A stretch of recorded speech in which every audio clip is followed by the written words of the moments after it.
Welcome to the third race of the Collegiate iRacing League's College Prototype Challenge.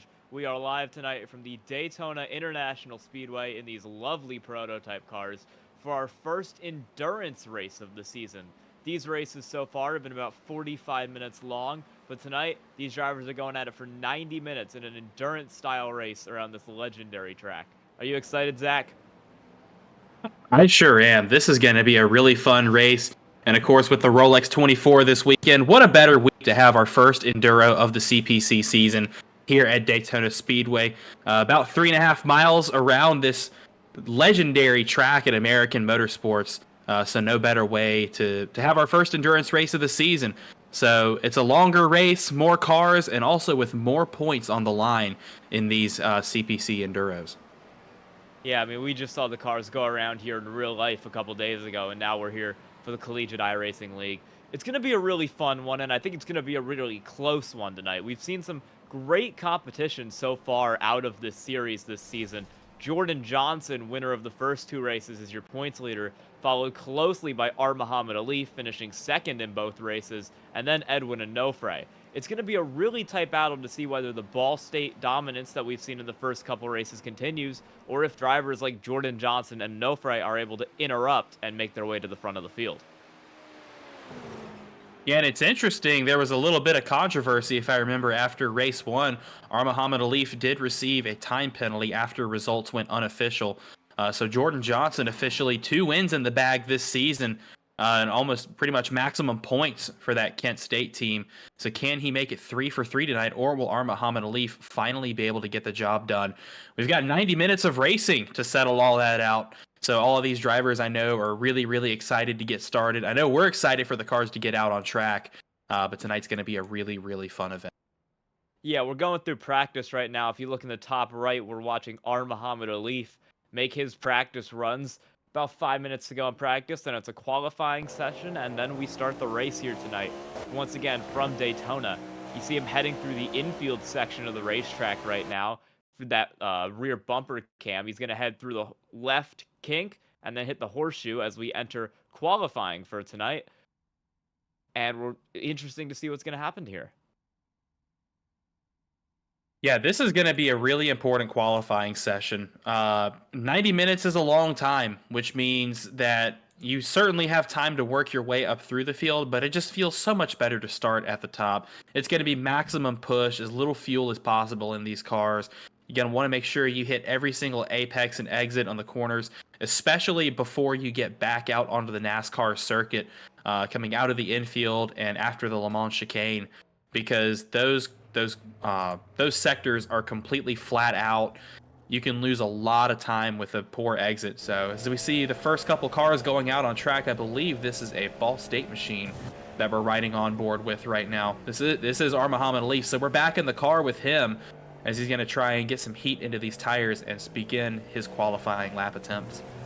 Yeah, we've seen him pretty consistently start up front in those top two positions because he's really been one of the main stories of the season. It's been his battle with Jordan Johnson up front every race, battling it out for that first position.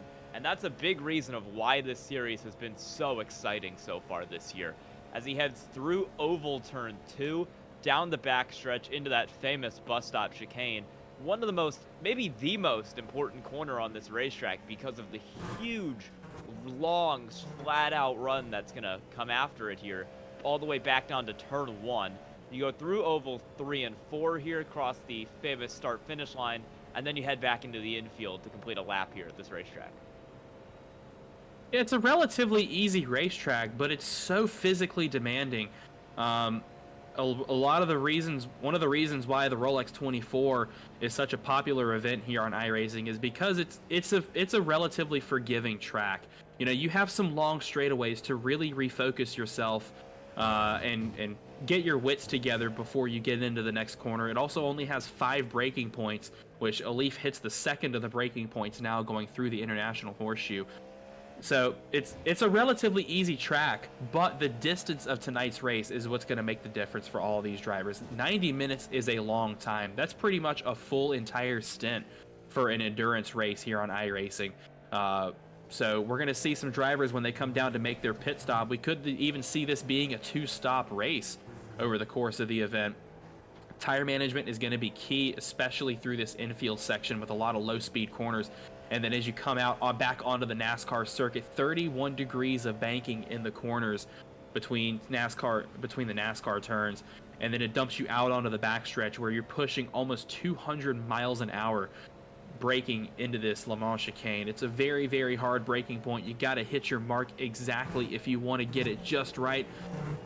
Clipping all of your apex clipping points, get it back out onto the track. That was a very, very clean bus stop from Alif there. This is going to be a really fast lap time when he comes across the line. Yeah. As he comes through turn 4 now of the oval back towards the start-finish line. It's a very fun track to drive, I think, because, you know, you've got your little tight, twisty infield section, but then it really opens up to be almost a battle of machinery as you head down through the oval turns onto the backstretch. And this is an open setup series in the CIL. So it's going to be interesting as some of these schools like Ball State, who have ran really well all year, hit on the setup for this track and are maybe able to get a little more time than they otherwise would be heading down that back straightaway through those big oval turns. As you see Bradley Skinker, one of Alif's teammates, work his way through the infield section right now. It's going to be a nice left down this straightaway and then back into turn 5 as he heads through the right side of the horseshoe. That's going to take him onto another straightaway, and it'll spin him back out onto the oval racetrack here to get to the most high-speed section of the racetrack, and arguably the most important one for these cars, because it's where you're going to be able to gain a lot of time. And if you're right behind someone, you might be able to get some slipstream too, and maybe pull alongside them that way. Interesting development here, as you saw pop up on the right-hand side of your screen. Fastest lap right now is going to go to Cale Davidson. He's currently on pole position for Ball State. So taking it away from his teammate Muhammad Alif, who had pole for about a couple tenths of a second there. I think Clint Halterman just posted a really good lap time as well, but these drivers still have one more shot to try and take that top spot away. You see that number 1 on the side of that beautiful Cadillac GTP machine. That indicates the position that that driver is going to be in during qualifying. Looking now at Robert Kizil Jr. from Florida International University, relatively new driver to the CIL. As there you see, Muhammad Alif has reached the pole position for the time being. What can these FIU drivers do to try and take that away from Ball State? Yeah, Robert Kizil is one of a couple FIU drivers in the series, along with Lucas Diaz and some others. You see Mark Turek hits second on the board right now. Looking back a little further, Aiken Lamar currently 4th in qualifying, and Edwin Onofre, 3rd place in points at this point in the season, is running 5th from the University of North Texas. He's been kind of a sneaky contender, I guess. Someone who we haven't really said a lot about in these races, but he's had some really quiet, good runs. And I mean, that dates back to the Clash. I believe he finished 3rd there, just put together a really solid day when a lot of other cars were making mistakes. Did the same thing at Indy and last week at Spa, and it's really given him some good finishes here. As we're now looking at Ben Fiore of Marist College, who's had a bit more of an up and down season, but he's shown some speed, and he's going to try and take advantage of that tonight to maybe get some good points for himself. And that Marist College car is pretty. That's a really, really unique livery on that machine. I like it a lot. Oh, and a big wiggle coming out of the second horseshoe there. Looks like Ben's going to be able to keep it underneath himself to try and recollect himself before he gets back out onto the NASCAR circuit. Up through the gears once more, coming around NASCAR turns 1 and 2 in that beautiful Acura ARX06 GTP. One of the few that's actually running the Acura in the night, mostly Cadillacs, as this is the weapon of choice for our drivers tonight. Probably due to those beautiful, naturally aspirated V8 noises, but it's a twin-turbo V6 in this Acura car that produces a lot of horsepower in combination with the hybrid systems. Yeah, Ben Fiore, 7th place, I think would be a pretty good qualifying effort for him tonight out of the, I believe, 23 cars we have in the field. As you look right behind him on those charts right now, Jordan Johnson, the winner of our last 2 races in this series, is currently the pole sitter. And he's doing anything to get a good lap. You see him all the way down on the apron trying to make time. And I think it helps him by just a couple thousandths of a second to get that edge over his previous lap. Great consistency from him as he's completed his laps, and he's going to park it. Only a couple more cars on track here. You see Dylan Gaines is out there. Jason Wallet looking 20th, maybe looking to get a little better there for Drexel University. 17th on that lap. That's a little better for him. Not where he's going to want to be, though, heading into this race. He's going to have a lot of ground to make up. On board with Clint Halterman for UNC Charlotte here, coming through the final section of the racetrack, oval turn 4. Currently 6th on the board, and he's going to try to make up some time here as he heads to the start-finish line. He's also going to take the apron, similar strategy to what we saw with Jordan Johnson, hoping to get a little extra time that way. And I don't believe it works for him. He's going to actually move down to 7th on the board as he gets jumped by another car there at the last second. Daniel Nanny from Ball State still on the track, heading through the horseshoe right now. He's currently 4th on the grid. He'll be looking for a good day. We haven't seen him quite as frequently in this series, but he's been pretty good on the oval side this season, and I think he's going to be someone we'll want to watch out for tonight in that Ball State machine, along with a lot of the other Ball State cars, really. Yeah, Ball State's put together such a phenomenal program. Dan Marino, the director of that Ball State esports team, has really put together a star-studded team of student athletes for the Cardinals. Muhammad Alif really getting the guys on that team to be road course ringers. Daniel Nanny, now the new addition, the rookie this season, has really been putting in some work on the oval side. Came just a couple laps short of the win, actually, on Monday night at Iowa. But there's going to be some... Ball State's going to find some big success this season, and I think that's the program to watch out for. Yeah, and I mean, they've got so many cars in this series, too, that we've seen run up front. Obviously, Muhammad Alif is up there contending for the win every week, but you've got Daniel Nanny starting 4th. Cale Davidson's been really quick. We've seen Lucas Moody run up front at times. Bradley Skinker has had a couple top 5 runs, and I think that's really made this a very exciting series. It's open setup, so teams like Ball State have the opportunity to just really hone in on their cars, find something that works, and use it to kind of dominate all the other schools so far this season. Yeah, the Ball State guys are cooking. That's it, plain and simple. They're cooking, and they are dominating. But it actually looks like provisional poll is going to go the way of Kent State and Jordan Johnson. So Jordan Johnson already, if the results stay as they are, and yes, the results are official, Jordan Johnson and Kent State on pole position for tonight's 90 minutes at Daytona. So he has a really nice opportunity to potentially go 3 for 3 so far this season. Yeah, we're going to get the grid ready here for this race at Daytona, the 90-minute first endurance race of the season. And starting on the pole tonight by a good second is Jordan Johnson for Kent State University. That is a dominating qualifying performance over second place from Ball State, Muhammad Alif. Ball State teammates make up the row behind him. As third place, it's Cale Davidson, and 4th is Daniel Nanny. 5th, Edwin Onofre from the University of North Texas, and 6th is one of those Florida International cars we were talking about, Luis Diaz.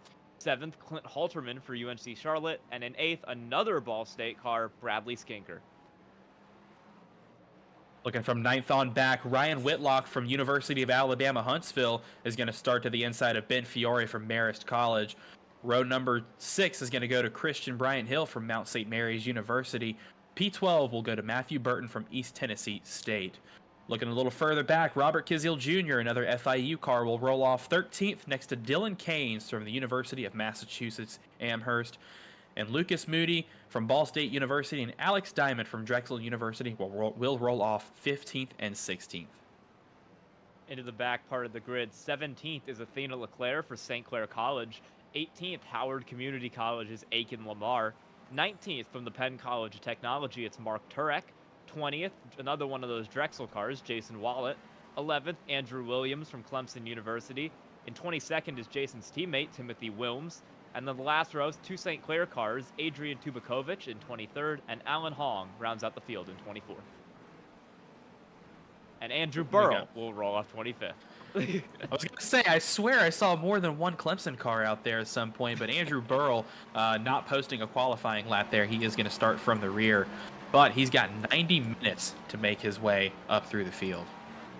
Yeah, we're working through a warm-up right now, and once we get through that, we'll get out onto the track for the gridding and then the green flag. It's one last chance for these drivers to tighten up their race cars, make sure everything's as they need to be, and to get them ready for the 90-minute race in store for them tonight. Well, it's also an opportunity. It's also an opportunity to switch from your qualifying setup into your race trim, because those are going to be two completely different setups. Your qualifying setup, you're not going to put a lot of gas in it. The car is going to be super aggressive on the brakes and in cornering.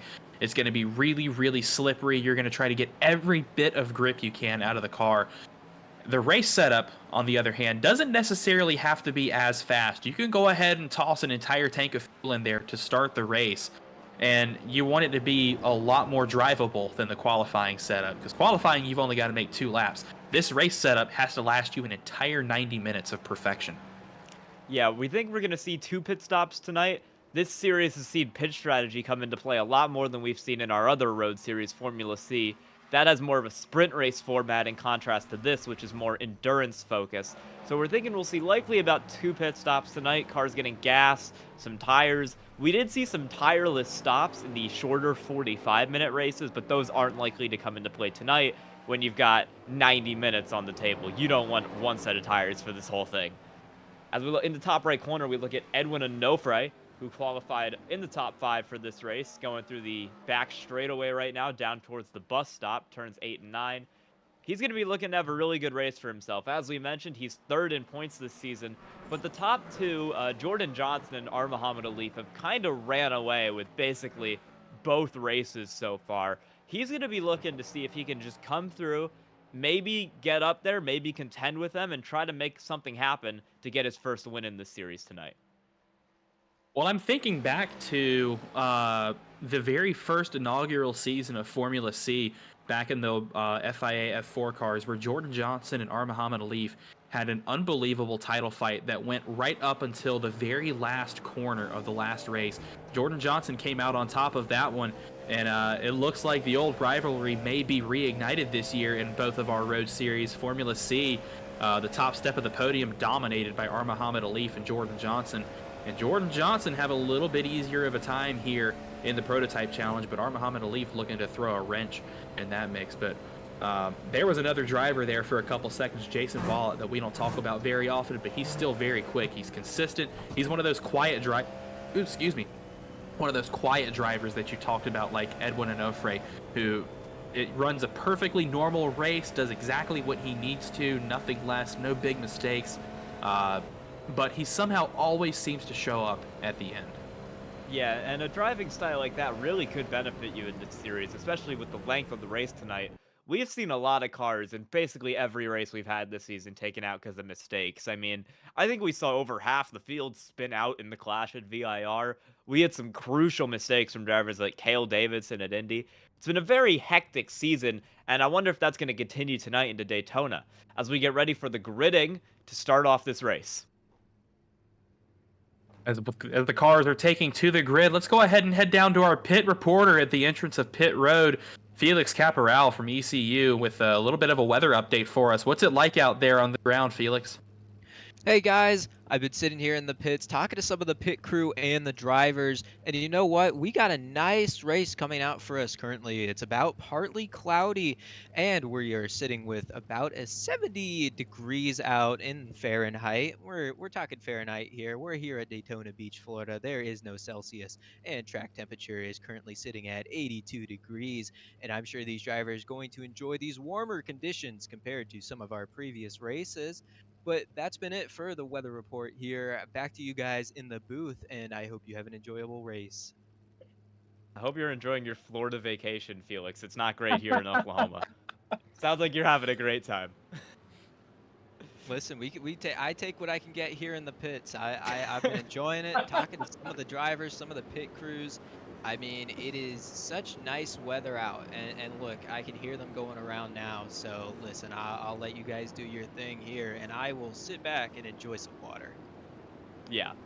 When it starts lightning tomorrow night, I'll think of you. As we Oh, hear the gosh. cars here coming through ovals turn 3 and 4, getting ready to start off this race. You've got Jordan Johnson on pole, Muhammad Alif, the long-standing rivalry to his outside, but he's followed by 2 of his teammates here. You see Cale Davidson of Ball State, and alongside him is the new driver, Daniel Manny, and they'll be looking to help out their teammate here if they can. Maybe get around Jordan Johnson, maybe get a good start to this race.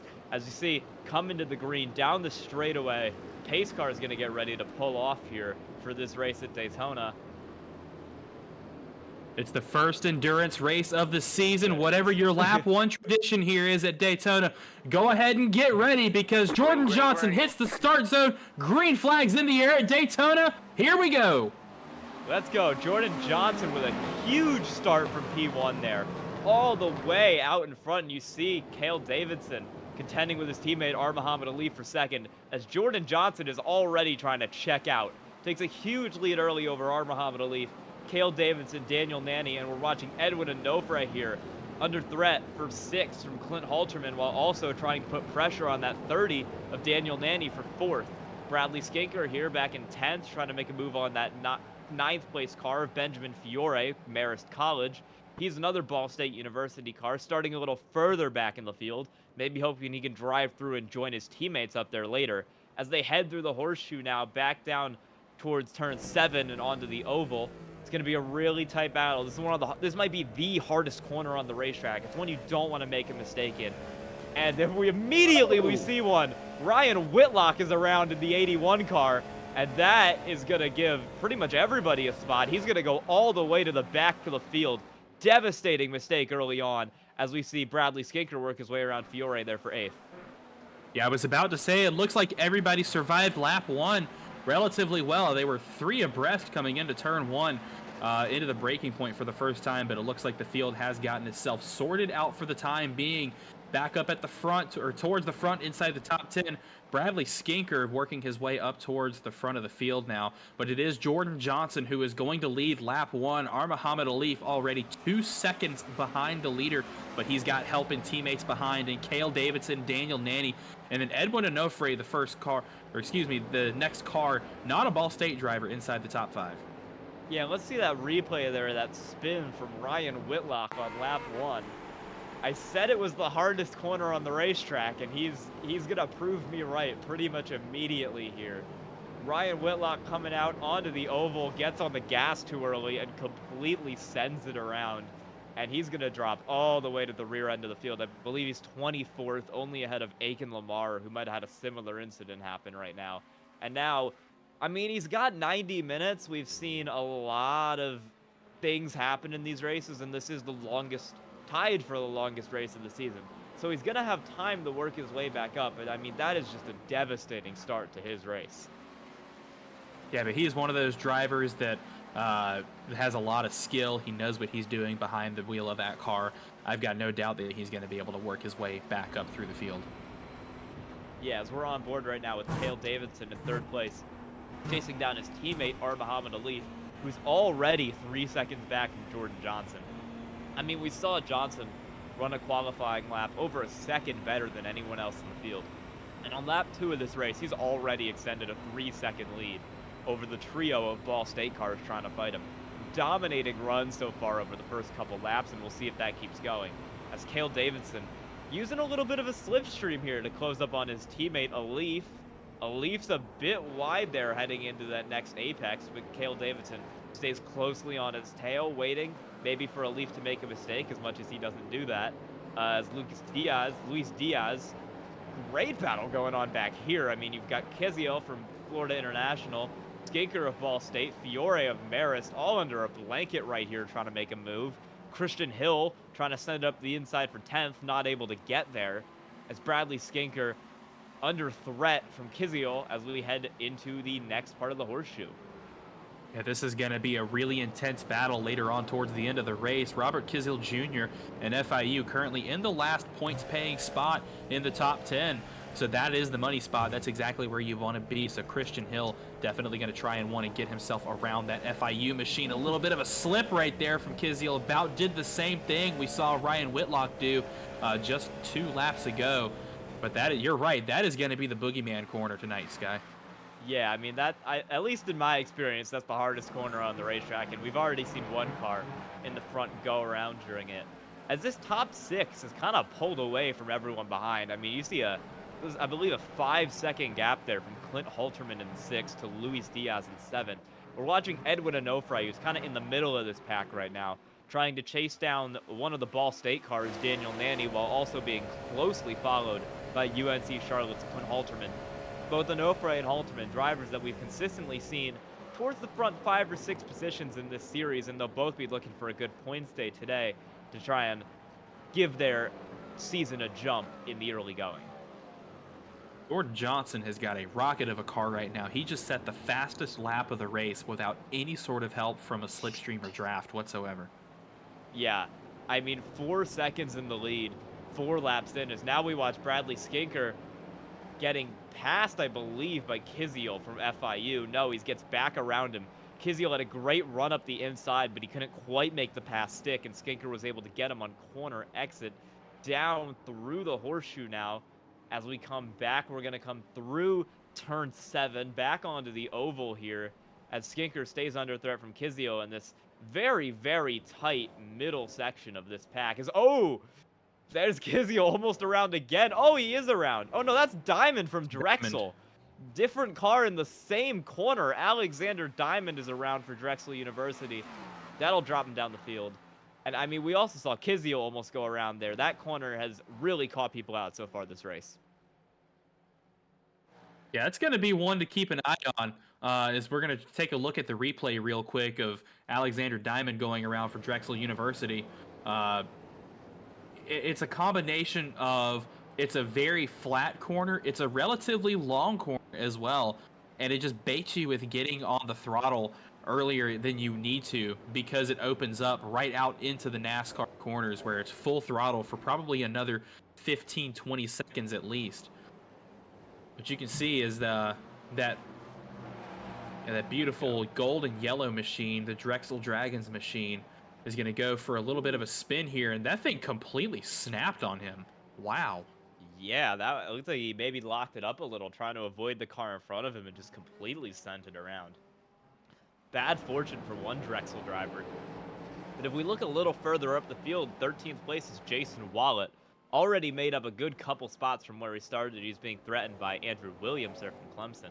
As we're back on with Clint Halterman running 5th, he's gotten around Edwin Onofre for that 5th spot, but he's still about 1.5 back of Daniel Nanny. Doesn't really have a chance to make a move there. As Bradley Skinker is trying to work on Ben Fiore for 8th in that other Ball State car. There's 5 of them total in the field, and right now they're running 2nd, 3rd, 4th, 9th, and 12th. So a pretty good day for them so far. As we see kind of a slipstream train here between Diaz of FIU, Fiore of Marist College, and Skinker of Ball State, all trying to get that 7th position. Skinker's going to continue to follow Fiore around through NASCAR turns 3 and 4, and a little further back, going through the same corner, it's Mark Turek of the Penn College of Technology, getting a bit out of line there. We saw him closely following Williams. Maybe he got a bit loose, and I mean, that's just a devastating part of the track to have issues, because now he's going to get passed by multiple St. Clair cars. You see Leclerc go around. Here comes Andrew Burrow in the Clemson machine. Dylan Keynes now right back up on his bumper in 17th as he's dropped back to 17th. That's not what you want to have happen. I mean, that's a very bad part of the track. You lose any speed there whatsoever, and you're going to go backwards in a hurry. As Cale Davidson's trying to put the pressure on his Ball State teammate, R. Muhammad Alif, for P2, Jordan Johnson is gone. He is 6 seconds in the lead, so the close battle right now is this one for P2 between Alif and Davidson. Teammates, how hard are they going to race each other here in the early going? Well, we've seen them race each other pretty well in Formula C, and then Alif pushes the go button and checks out from his teammates. So I think they're going to definitely give each other a good time. I don't know if they're going to race incredibly hard, just for the sole account of being teammates. You don't want to ruin it for the program, but I mean, you got to keep yourself entertained. It's going to be Porsche versus Cadillac. It's going to be a lot of fun. Yeah, I mean, we're about a 10th of the way through this race, and Jordan Johnson is completely checked out from R. Muhammad Alif so far. It's a 6.5 second gap already.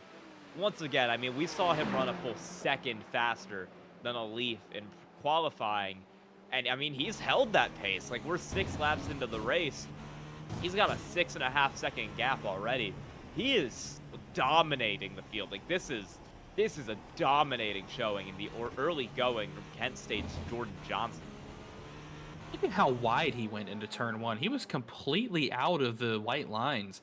But no track limits penalty for that in iRacing. You can run as wide as you want into turn 1, but that was a really smart thing to do, as that is Robert Kisiel Jr. Oh, that's Oh, unsafe. he's backwards, facing the wrong direction, but a sketchy rejoin is going to mean that nobody is harmed as he rejoins the track, except maybe some positions for that FIU driver. We have a car around in front of him. I believe Athena Leclerc just got around him and then went around later on. We'll see the replay first here of Robert Kisiel from FIU spitting out in that corner.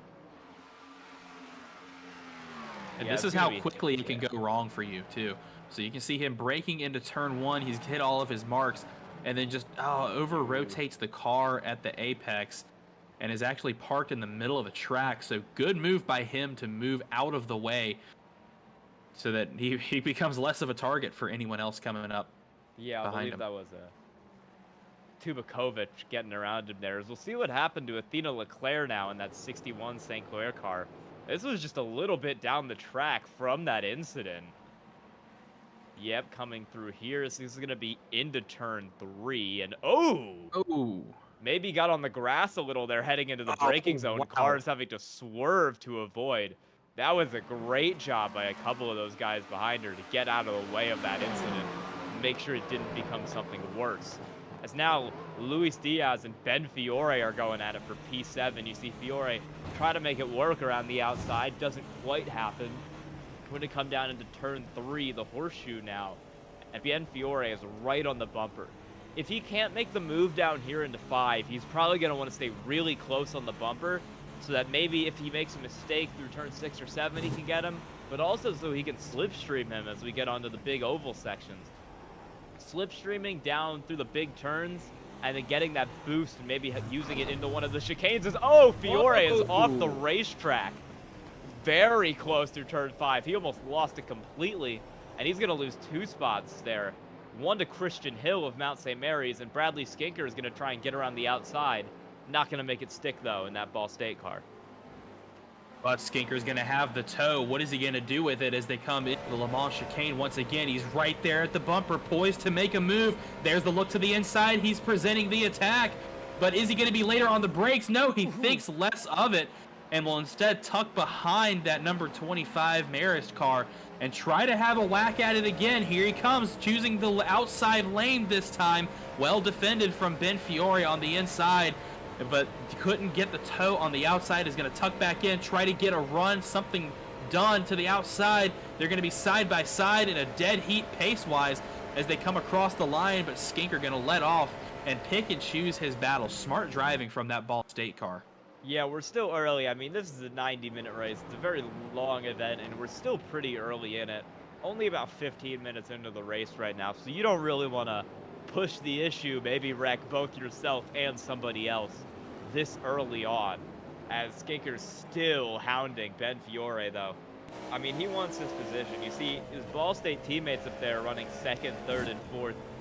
Back in 10th, you definitely want to go join them. You want to be running up there with your friends, but he doesn't quite have the pace to do that we've seen him have in some other races this season so far.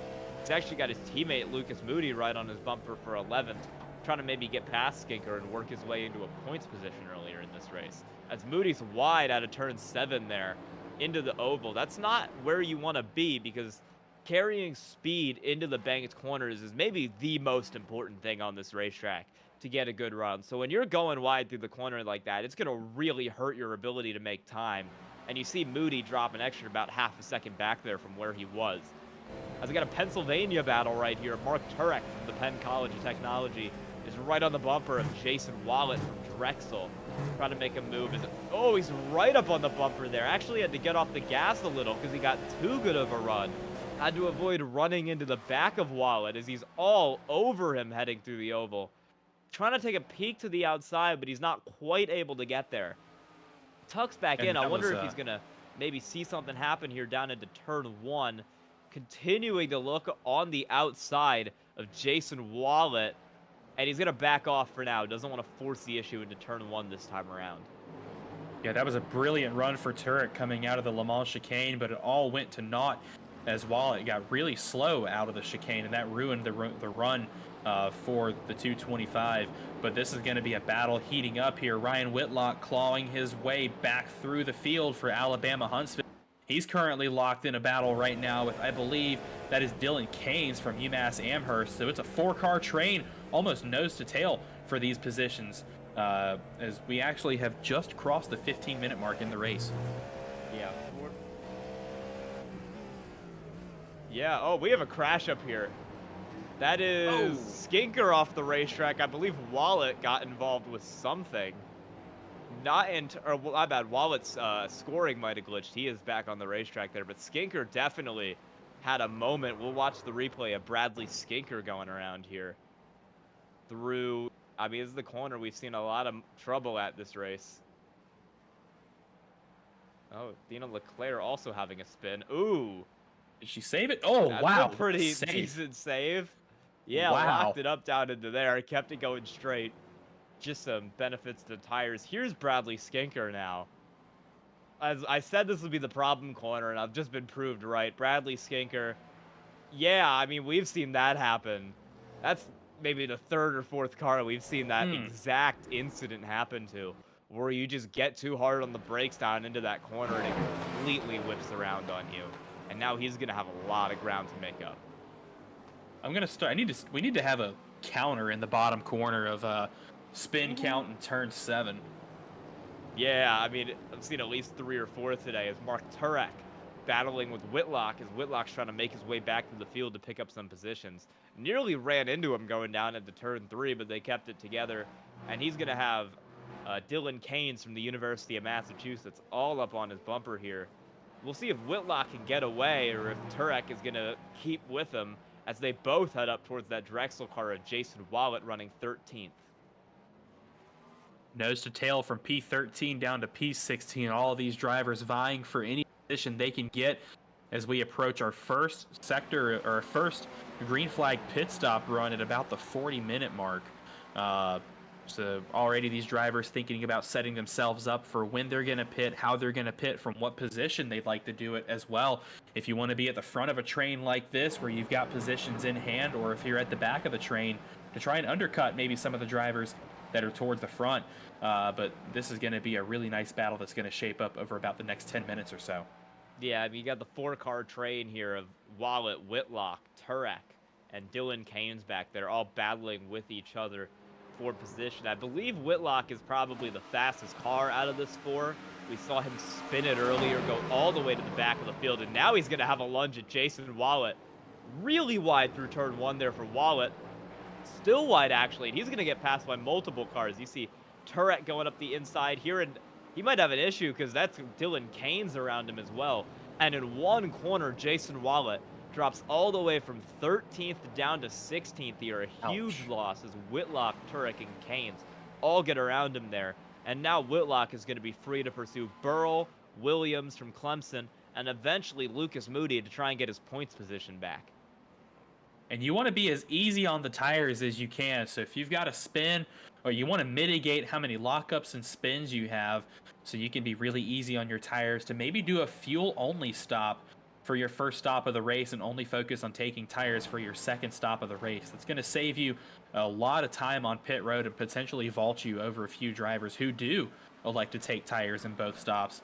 But we're going to take a look now at this battle. This is P9, Ben Fiore of Marist College trying to get up to the back bumper of Luis Diaz from FIU. These two drivers going at it for the points paying positions, trying to get just a couple more points for Ben Fiore and to get yourself into a better spot when you come in to do your pit service. And if you're Luis Diaz, you're hanging on for dear life, because here comes Fiore. Huge run down the front stretch to the outside or the inside into turn 1. Doesn't look like it. Both drivers heavy on the brakes, actually gaining a lot of time right there.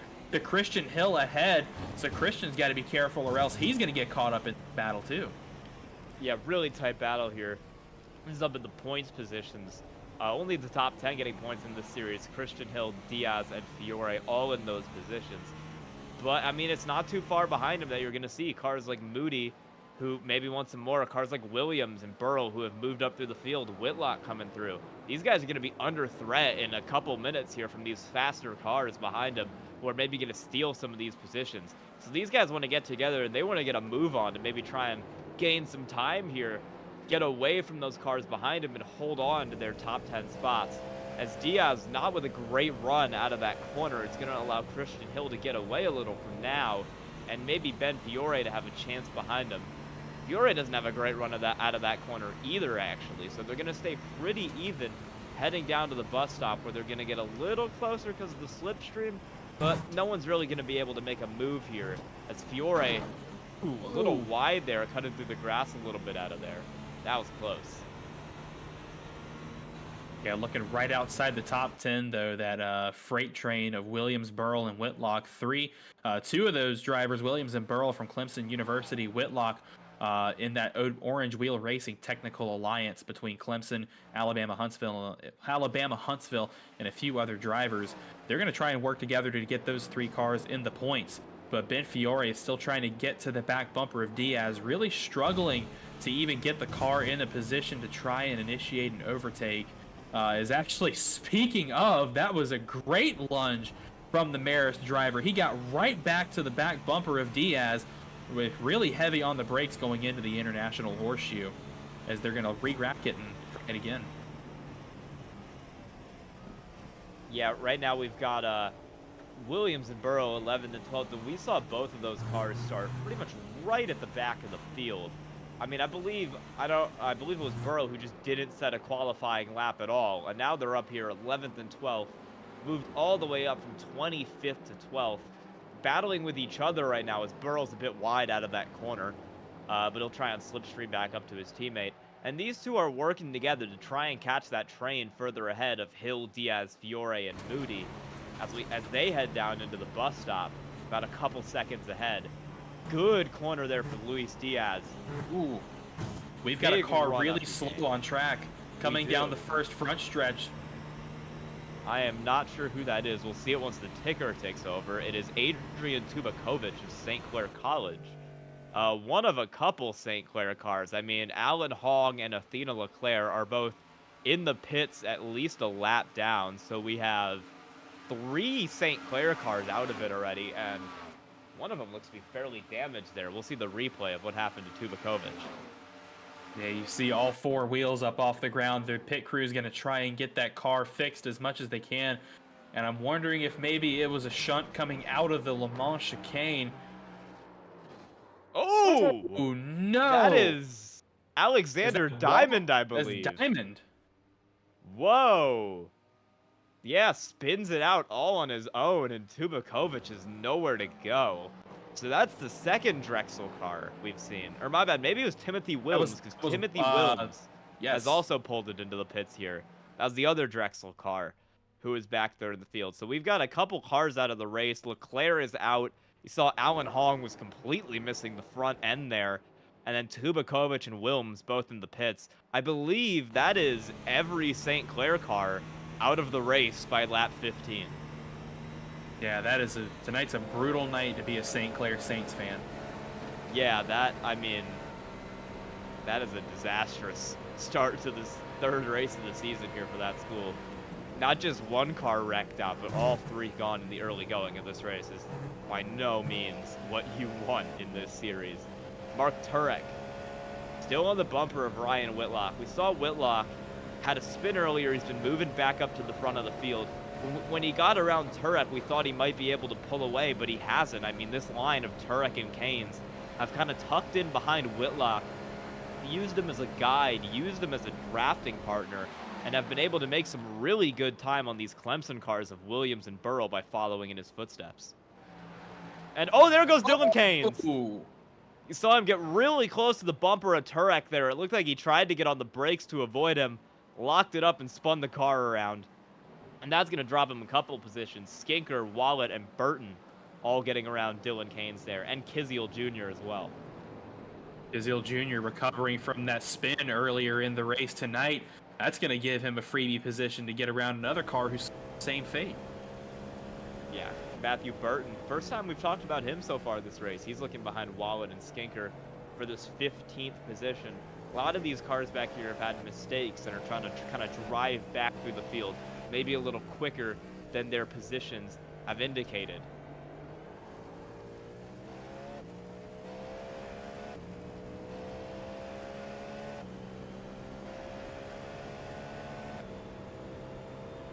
Burton continues to follow Wallet and Skinker here. There's kind of a train back here between Kiziel Jr., Dylan Keynes, and Alexander Diamond.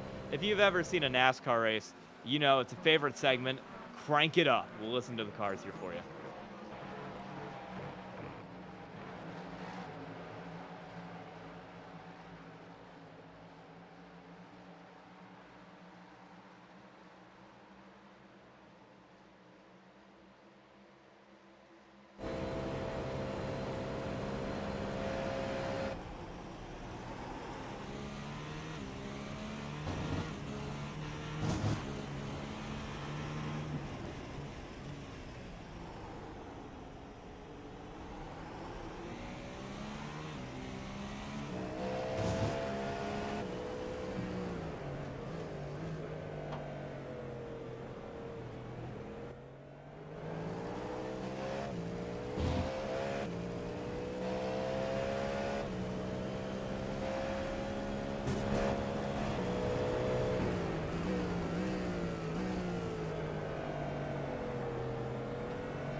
Pit stops beginning right at the right time as we come out of our Crank It Up segment. You can see just about everybody is on pit road.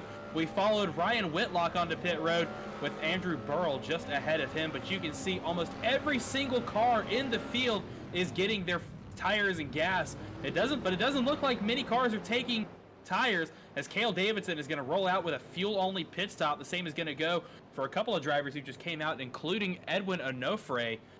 But that happened in wow, very, very quickly. It caught us off guard here in the booth, because that was only about 30 minutes into the race that these drivers came down pit road. So I guess it makes sense for a two-stop race. You want to come in about every 30 minutes or so.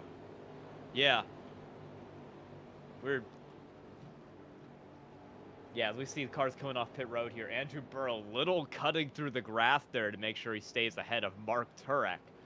And he's going to be closely followed off by Ryan Whitlock, who lost a couple spots here in that pit stop. Say we were enjoying the beautiful sound of these cars, only to be jump scared by pit stops. It's the first time we've ran these cars in the CIL, and they are a thing of beauty. Jordan Johnson, our race leader by about 15 seconds, pulls into the pits now, and I believe that would leave the only car on track as Ben Fiore of Marist, and he will follow Johnson into the pits this lap, and that should complete the pit cycle here already. I see So there you see the gap at the top of the screen. Muhammad Alif 20 seconds behind Johnson and counting. Who is going to get off of pit road first? Johnson is on the clock, so he better go ahead and start pulling out of his pit stall if he wants to retain that 12-second lead he had before coming in. And he will, it looks like and he is, yes. Yeah, he might even gain time on that pit stop. With time to spare, too. 14 seconds ahead of Muhammad Alif. 4.5 further back to his teammate Cale Davidson. 2 from Nanny. Halterman's actually going to pass Daniel Nanny right there. And you see Fiore, Onofre, and Lamar all coming into the pits here. A little further back in the field. It's Christian Hill and Jordan Johnson. Sorry. Lucas Diaz up to 9th. Lucas Moody further back there as his pit cycle kind of cycles through. He has a good battle. Williams and Moody right now. And I believe Ben Fiore is going to come out of the pits right behind him and join this fight on cold tires. We'll see if he maybe makes an impact in here. So we're about 35 minutes into the race. First major benchmark is out of the way. With that first pit stop done and dusted, now it's time to get yourself refocused to focus on the middle third of this race. This is where it gets really tough mentally. Because especially if you made some kind of mistake on pit road, or if you made a mistake in the first third of the race, you had some time to reflect on pit road, and you gotta not beat yourself up about it. You gotta get it back out there on track and just keep pushing. And that's the beauty of these endurance races, is you have a lot of time to correct mistakes, but at the same time, you have a lot of time to make mistakes. As now Clint Halterman looking to the outside of Daniel Nanny. They're going to be side by side, dead heat across the stripe. Nanny's going to retain the position for the time being. Halterman looking to the outside. Daniel retains the inside and will keep the position. Halterman with a terrible, terrible center of the corner and loses out on a couple of tenths, and will maybe try to push the hybrid button to try and make another attack here on Daniel Nanny for that 4th position. Yeah, risky move there for Halterman, trying to run the outside of turn 1. Didn't quite work for him as we look a little further back to a set of cars currently going through turn 1. And, ooh, Lucas Moody very wide there for Ball State. Going to allow the Clemson car of Andrew Williams to continue his charge up to the front of the field. He started at the back. He's now up in 8th. In a great points position, trying to catch Lucas Diaz of FIU and Christian Hill of Mount St. Mary's up there towards the middle half of the top 10.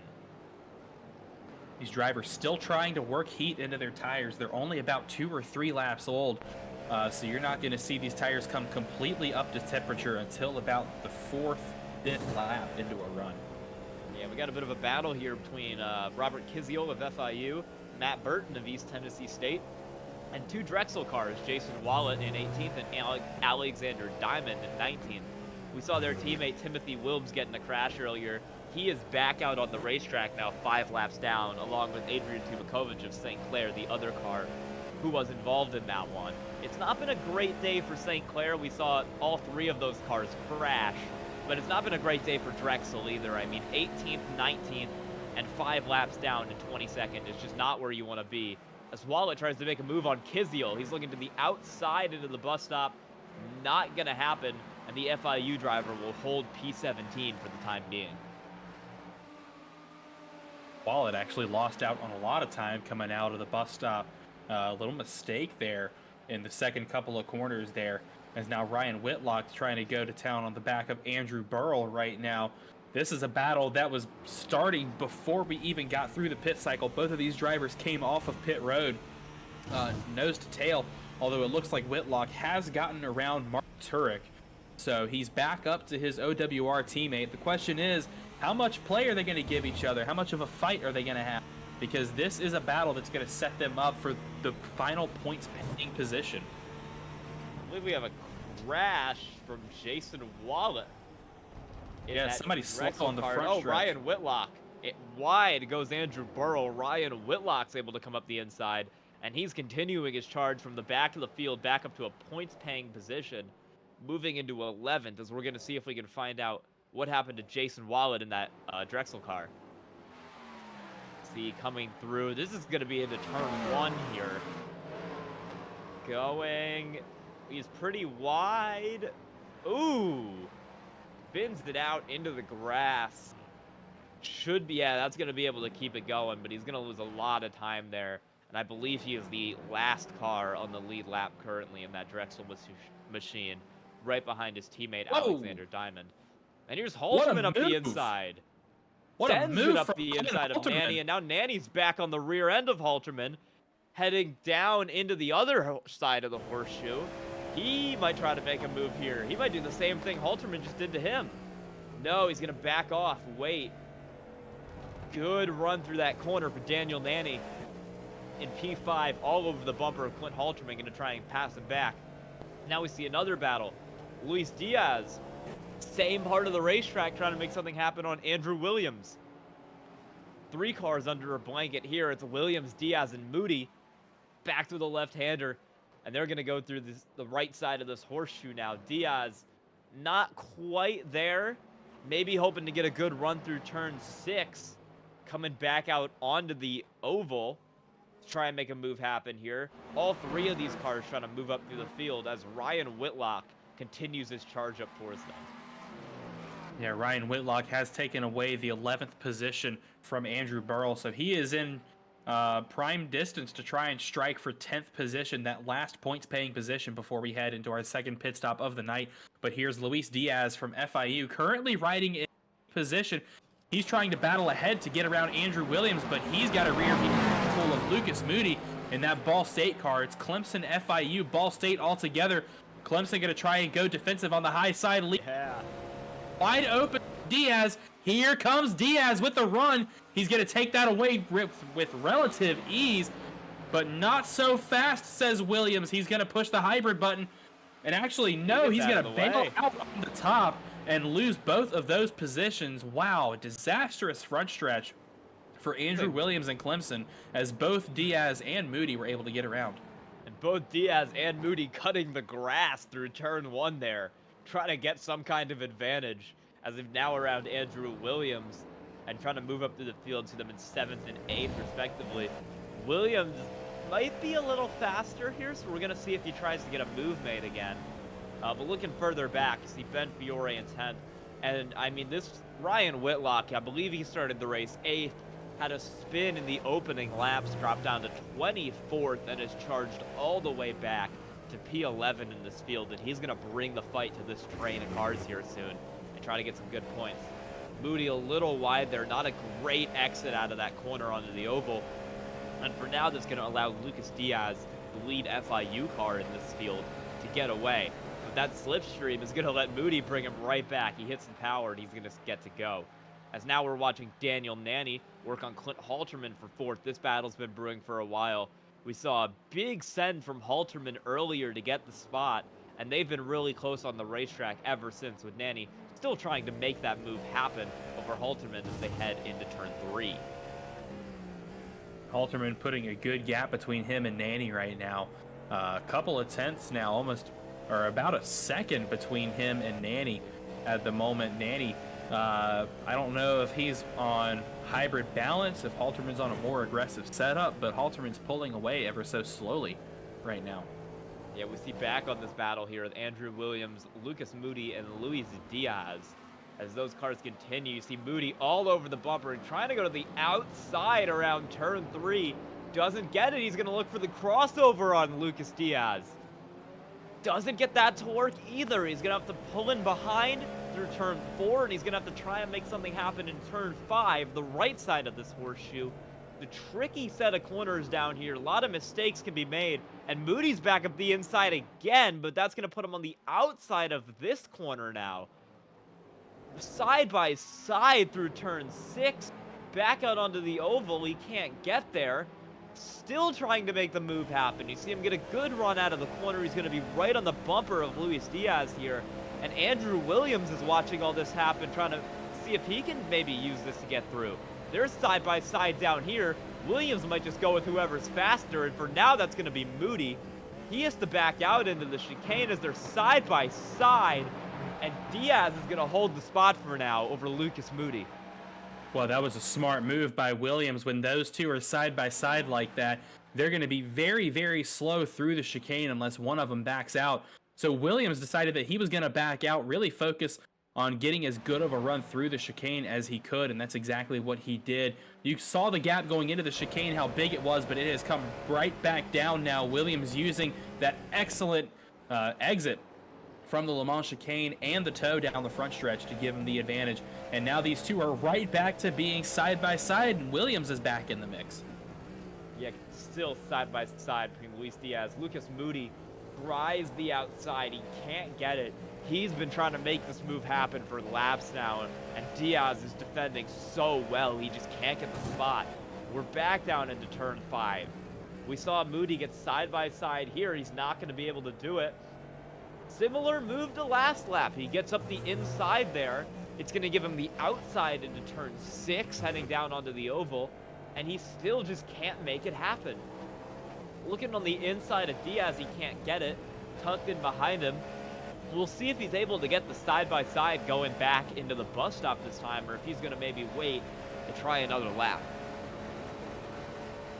And now he's trying to try it again. To the outside for the second lap in a row goes Lucas Moody. Chaos out here. Moody not entitled to that corner, so he was the one who backed out. And it's almost a car, like you said it best, it was almost a complete copy of what we saw last lap. Yeah, I mean, this is a great battle right now.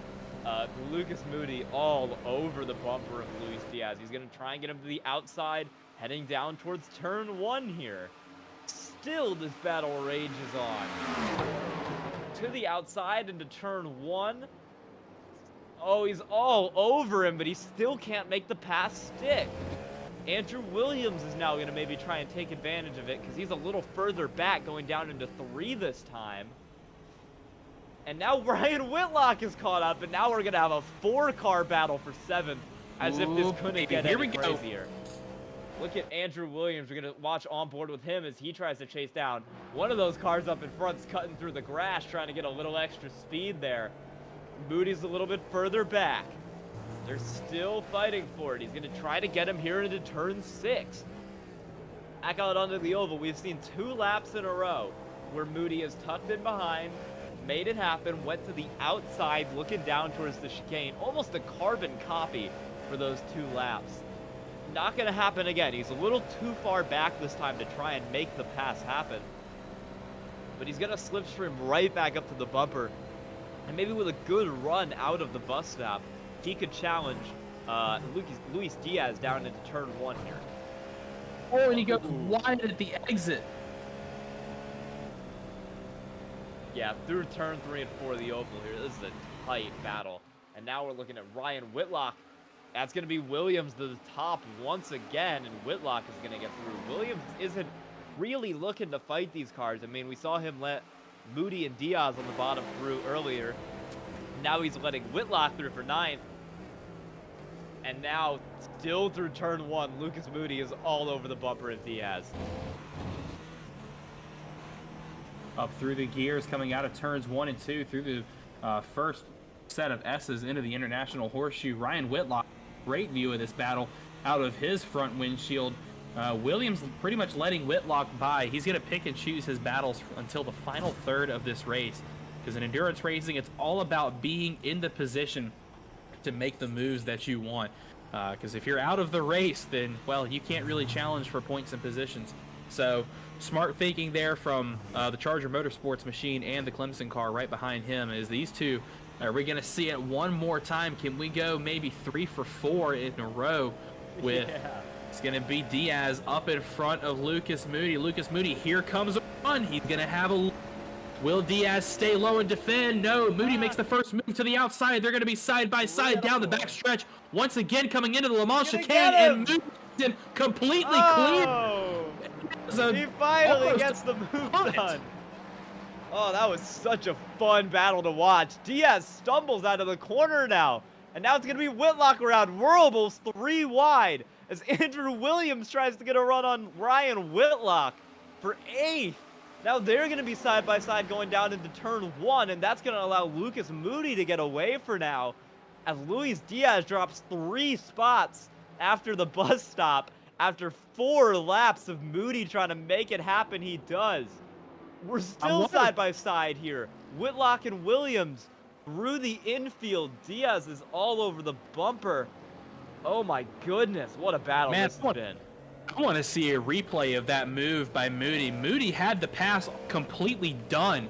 He had Diaz completely clear by the time they got into the bus stop. So I'm wondering if Moody maybe pushed the hybrid deploy button to try and make contact up in front of him. Oh, they're both out. Racing cars into the wall. It's Andrew Williams missing his front nose. Ryan Whitlock hard into the wall in the second horseshoe. Disaster striking for Clemson and UAH. A battle gone wrong for both of those drivers, and they're going to have to lift those machines back to pit road. I don't know if he can lift that. That front left tire is gone on that Ryan Whitlock machine. Yeah, that suspension's broken. That thing's done. And we're going to take a replay of that accident now. I need to catch my breath after all that. Ryan Whitlock trying to get around the Clemson car of Andrew Williams. Oh, and he just goes into him. Williams hard into the wall, and I believe that broke the suspension on Whitlock's car, and at that point, he can't turn it. He's just a passenger. And that's 2 contenders who are putting out probably the most entertaining racing we've seen all year in this series, and it ends in disaster. Wow. It looks like Whitlock might have missed his braking point, but that's going to be up for the stewards to decide, not us. Either Williams braked early or Whitlock missed his braking point. But a little foot wide mistake like that can ruin your race very quickly. This is reheating again. Diaz is in the midst of another fight. You got Ben Fiore on the bumper, Andrew Burrell behind him, the other Clemson car, the one who's still out on the racetrack. And this is going to be a great fight for 8th. We saw both of those cars that wrecked. They were 8th and 9th. That gave Fiore and Burrell the opportunity to move back up into the points just past the halfway stage of this race. And now they're looking for that FIU car of Luis Diaz. 40 minutes remaining in this race and change, so about 10 minutes away from the second pit cycle before we have the sprint to the end. Daniel Nanny trying to make the run on Clint Halterman. This is for the 4th position. These two are still going at it after all of that mess with Luis Diaz, Drew Williams, Lucas Moody, and Ryan Whitlock unfolded. These two are still having their battle up at the front of the field. Nanny, Ball State behind Halterman, UNC Charlotte for the 4th position on track. Yeah, you see Nanny, he's really having to wheel that thing. That car is loose right now. It is probably, doesn't look like it's driving quite the way he wants. You've seen him having to, right there, doing a bit of correction on exit. And this battle's going to continue on here with Nanny and Halterman. I mean, this battle was started a while ago, and now we've watched the entire Moody battle. And oh, here comes Matthew Burton. Big move on Kizio. Through turn 1, side by side, coming back through the S's. He's into the grass a little bit, and that might give Kizio a chance to get back. Still on the inside for Matt Burton. Diamond's in the mix now. Yeah, Diamond's here too. It's going to be a nice 3-car fight, and now Mark Turek's caught up behind him. And 7 seconds behind this fight is going to be the leader, Jordan Johnson, looking to put all these guys a lap down. Burton still up the inside of Robert Kizio, trying to make this move happen. Alexander Diamond still maybe waiting for this, in the same position Williams was with Moody, maybe waiting for something to happen. Kizio keeps the lead for now, and he's going to try to force the issue around the outside. gets cut off by Matt Burton as they head through oval turn 2. What a battle here as well. Rolling out onto the backstretch for these two drivers, pretty much nose to tail, Kiziel, Burton, and Diamond. A lot of blue and yellow cars. These Cadillacs, nose to tail into the chicane one more time. Doesn't look like anybody's going to try and make a heroic move, as actually Diamond's going to be the big loser, gets a really bad center of the chicane, and that's now going to let Mark Turek into the mix. So this 3-car battle quickly became a 2x2. Yeah, this is some fantastic racing that we've got going on right now. This is honestly, I mean, this is some of the best racing we've seen all year in this series. As now Burton's continuing, huge send on Kiziel down into turn 1. Can't get it to stick, but he's made it really close fight, and that Alexander Diamond is a good corner as well. He's right back up on the bumper of Matt Burton here for 14th. And Mark Turek has fully caught this pack now. It's 4 cars all under a blanket through the first part of the horseshoe. Bad exit from Turek's going to drop him back a little bit, but this battle continues to rage. We're on board with Alexander Diamond as he tries to make a move up on Matt Burton through turn 5 now, getting ready to come back out onto the oval here in another turn. This just keeps intensifying here. Yeah, this is, I mean, allegedly this is an endurance race, right? 90 minutes, one of the longest we have on the calendar. It doesn't feel like it. It feels like a 45-minute one. These last 10 laps or so have resulted in some of the most intense racing I've seen all year in the CIL. And if there's another 30 minutes on the clock, it doesn't feel like it. These drivers are racing like it's go time now. And both Whitlock and Williams have taken those cars behind the wall. Their nights are done. Yeah. It's going to be, I believe, 4 cars out of the race now. Athena Leclerc and Alan Hong of St. Clair. And then an unfortunate end to Williams from Clemson and Ryan Whitlock of Alabama Huntsville University. And I believe we might have one more car out as well. Yes, Adrian Tumakovic of St. Clair. Got it back out on track for a couple laps, maybe decided it wasn't worth it, and put an end to his day as well. And now we see Alexander Diamond trailing Matthew Burton. Still this battle raging on for 13th position with the FIU car of Kiziel, Burton in 14th. And now we have a send up the inside, a bit further up the pack, my bad. Ben Fiore for the points position on Bradley Skinker for 10th. That was a very, very brave attempt, especially into a corner where a lot of drivers are struggling to put down grip. But Skinker caught completely off guard right there by Fiore, I think. So that move may be a little bit unexpected, but that's going to give the position and the advantage to Fiore as the last driver currently scoring points on track. Yeah, I mean, for the sake of the standings here, it doesn't really matter if you're 11th or if you're 25th. So you want to be in those top 10 positions. Ben Fiore's got it right now. As we see Skinker continue to hound him, the only Ball State car really outside of the top 7 here. And then right behind him, Dylan Keynes from Massachusetts at Amherst, continuing to make this a close fight, maybe getting into the top 10 himself here.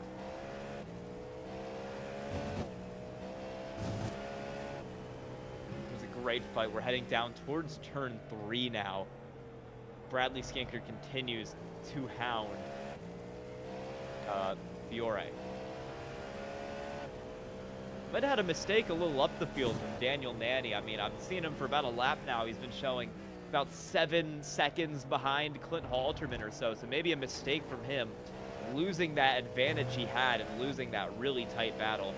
Doesn't seem to have lost too many positions. I mean, it's still 18 seconds back to Christian Hill in 6th. But maybe something to keep an eye on as we have a spinner, Andrew Burrell of Clemson. Burrell spun out of the 12th position. He's going to lose a lot of time and potentially fall into the Robert Kiziel Jr., who is catching 4 seconds now, 3-2 behind and catching up very, very quickly as a. But this battle right here between Diamond and Kiziel, this is who is catching up to Andrew Burrell at the moment. They're only about 2 seconds. Less than 2 seconds back from that Clemson machine, but they have a battle of their own to deal with as they head into the bus stop once again. we might have some strategy. I believe Matt Burton, who was in that battle for 13th, has just made a pit stop. Not sure. I believe that would be a scheduled one because we saw him come in early on the first round of stops as well. He might be the first car on pit road here. And so right now it's going to be Burl, who spun out from the points position back to 12th. Kiziel is going to be right on his bumper. And yeah, here come the pit stops. Kiziel's in the pits, followed by Alexander Diamond. Two of those cars, 13th and 14th, maybe trying to get a jump on the rest of the field here. So these two are the first to come into pit road. They have the undercut going to their advantage at the moment, and I think every other driver out there on track is going to take note of that. So pit road's about to be an extremely busy place. Yeah, I believe we saw Burton come down one lap prior to them. So it's those three who were in that battle have all made the decision to come down. Right now, we're watching the battle for the last points position. It's Ben Fiore in 9th, Bradley Skinker in 10th, and Dylan Keynes, who haven't talked too much about today. He's had a pretty quiet, sneaky run through the field, but he's gotten himself up to 11th in that UMass car, and he's going to maybe try to make a run for this last point spot.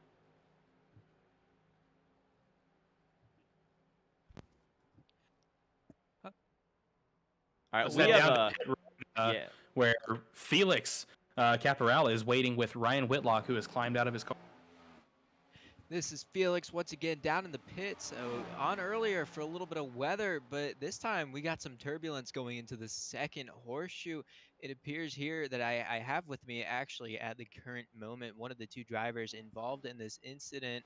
I have Ryan Whitlock. Whitlock, what happened there on that nice little drive-in? Oh, it's just a crock of crap, man. I go for a good overtake and Drew blocks. I'm kidding. No. I went for an overtake that was a bit too aggressive. You know, Drew and I are really good friends. I mean, I've been to yeah, thanks. I mean, I've been to Petit Le Mans twice with the guy. We're friends, and I probably tried a little too hard to pass a friend. Is all. We're all good. I just feel stupid. Listen, it happens to all of us, especially when we're out here racing. You know, it's a 90-minute endurance race sometimes. You try and do something, you make a little mistake here and there, and obviously it just happened to be a big one. Wrong time, wrong moment. But unfortunately for your car, they're not going to be doing too well after that one, huh? Yeah, I mean, the turbo lag was killing me on a couple corners there anyways. I think I would have had Drew cleared exiting 1 earlier that lap if this car actually had anti-lag. But whatever. It is what it is, and I spun on lap 1. Was probably trying a little too hard to make up from that.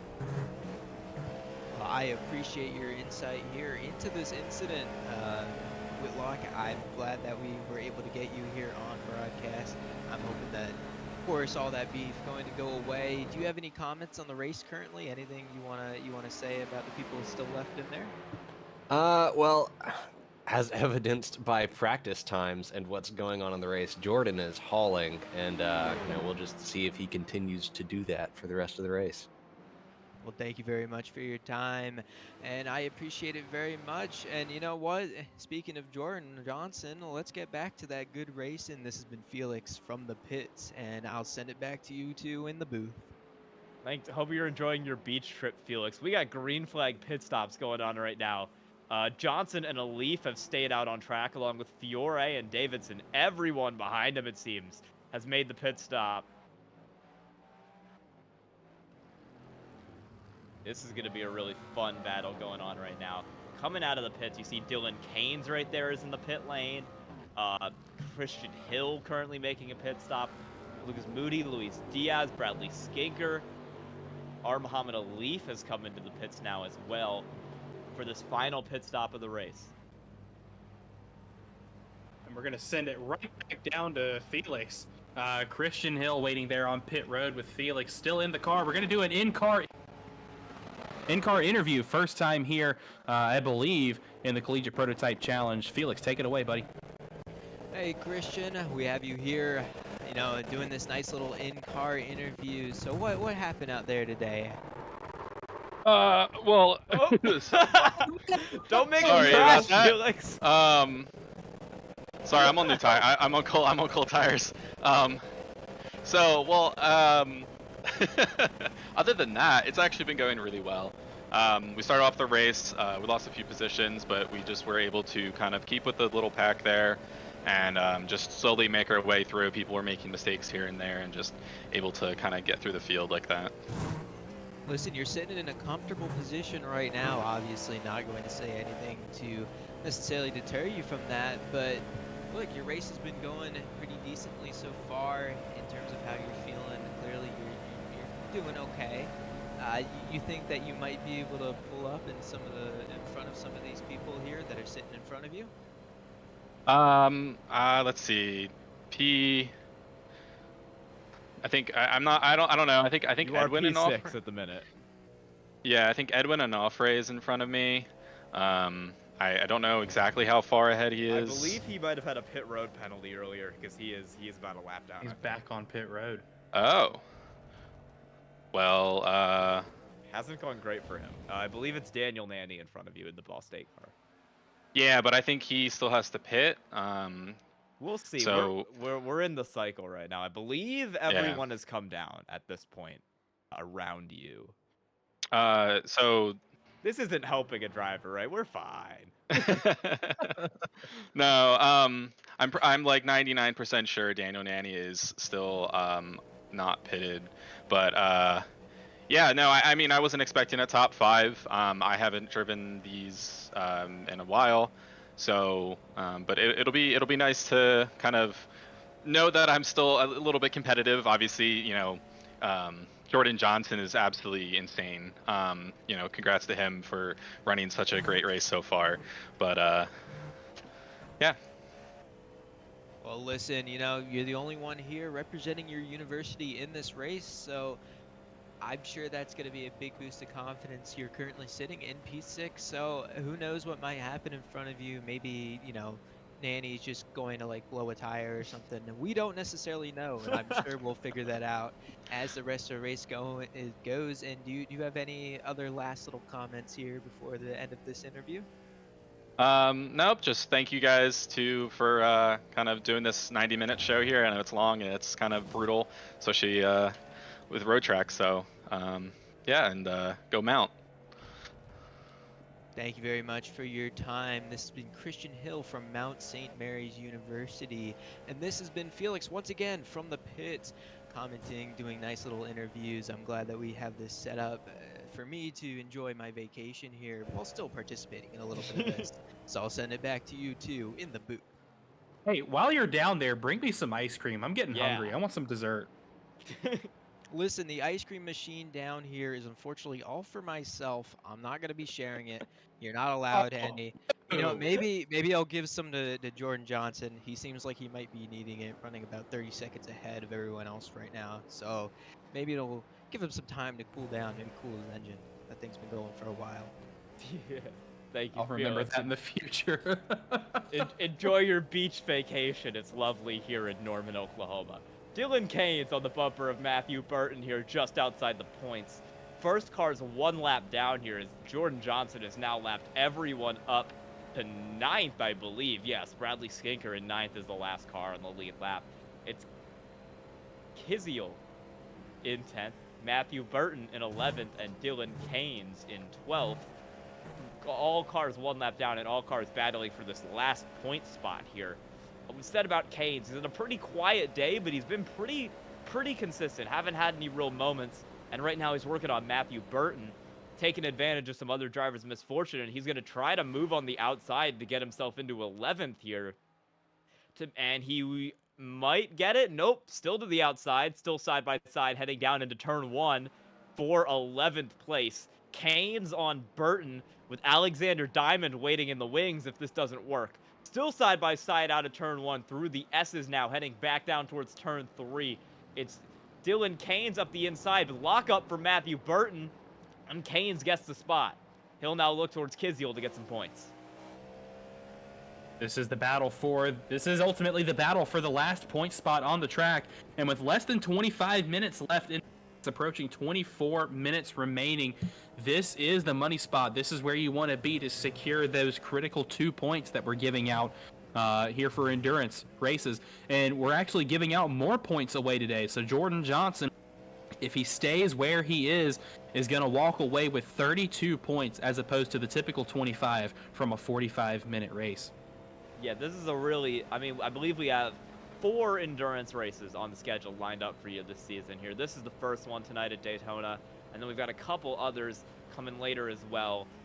Le Mans, Sebring, and Road Atlanta as our finale. So these are all going to be really important races for the championship here, especially as things head down. And with the extra points available in that finale, I mean, these little bonus points here that you get for winning these endurance races and doing well in the 90-minute races could make a huge difference later on in the season.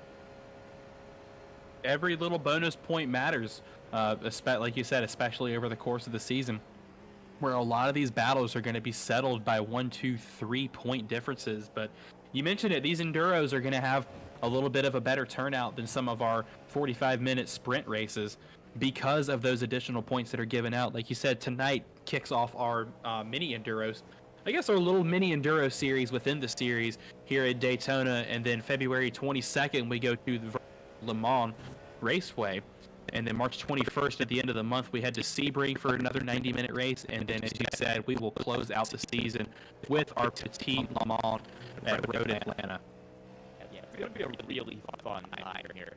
We continue to watch Matthew Burton on Dylan Haynes. Has not been able to get around yet as this battle continues to go on for the last point. Looking a little further ahead in the field. Jordan Johnson has now lapped everyone up to AA's lap. Bradley Skinker there, who's now one lap down to 9. He's setting his sights on Luis Diaz and Lucas Booty, 7th and 8th, continuing his reign of terror over the field tonight. And Daniel Nanny, who we saw about 7 seconds back of Clint Halterman after some type of incident, has closed that gap back up. He's back down to about 3 seconds and closing now. Actually down to 2 seconds and closing.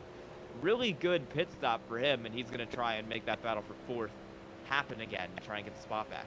As Burton now to the outside of Dylan Keynes. They're about a second behind Kiziel, and they've got a lap car of Aiken Lamar in there. Lunging into turn 1 for Matthew Burton. He's not going to get it. He's going to be forced out. Dylan Keynes is going to hold the spot. And now they're catching up to that lap car, 19th place Aiken Lamar out of Howard Community College.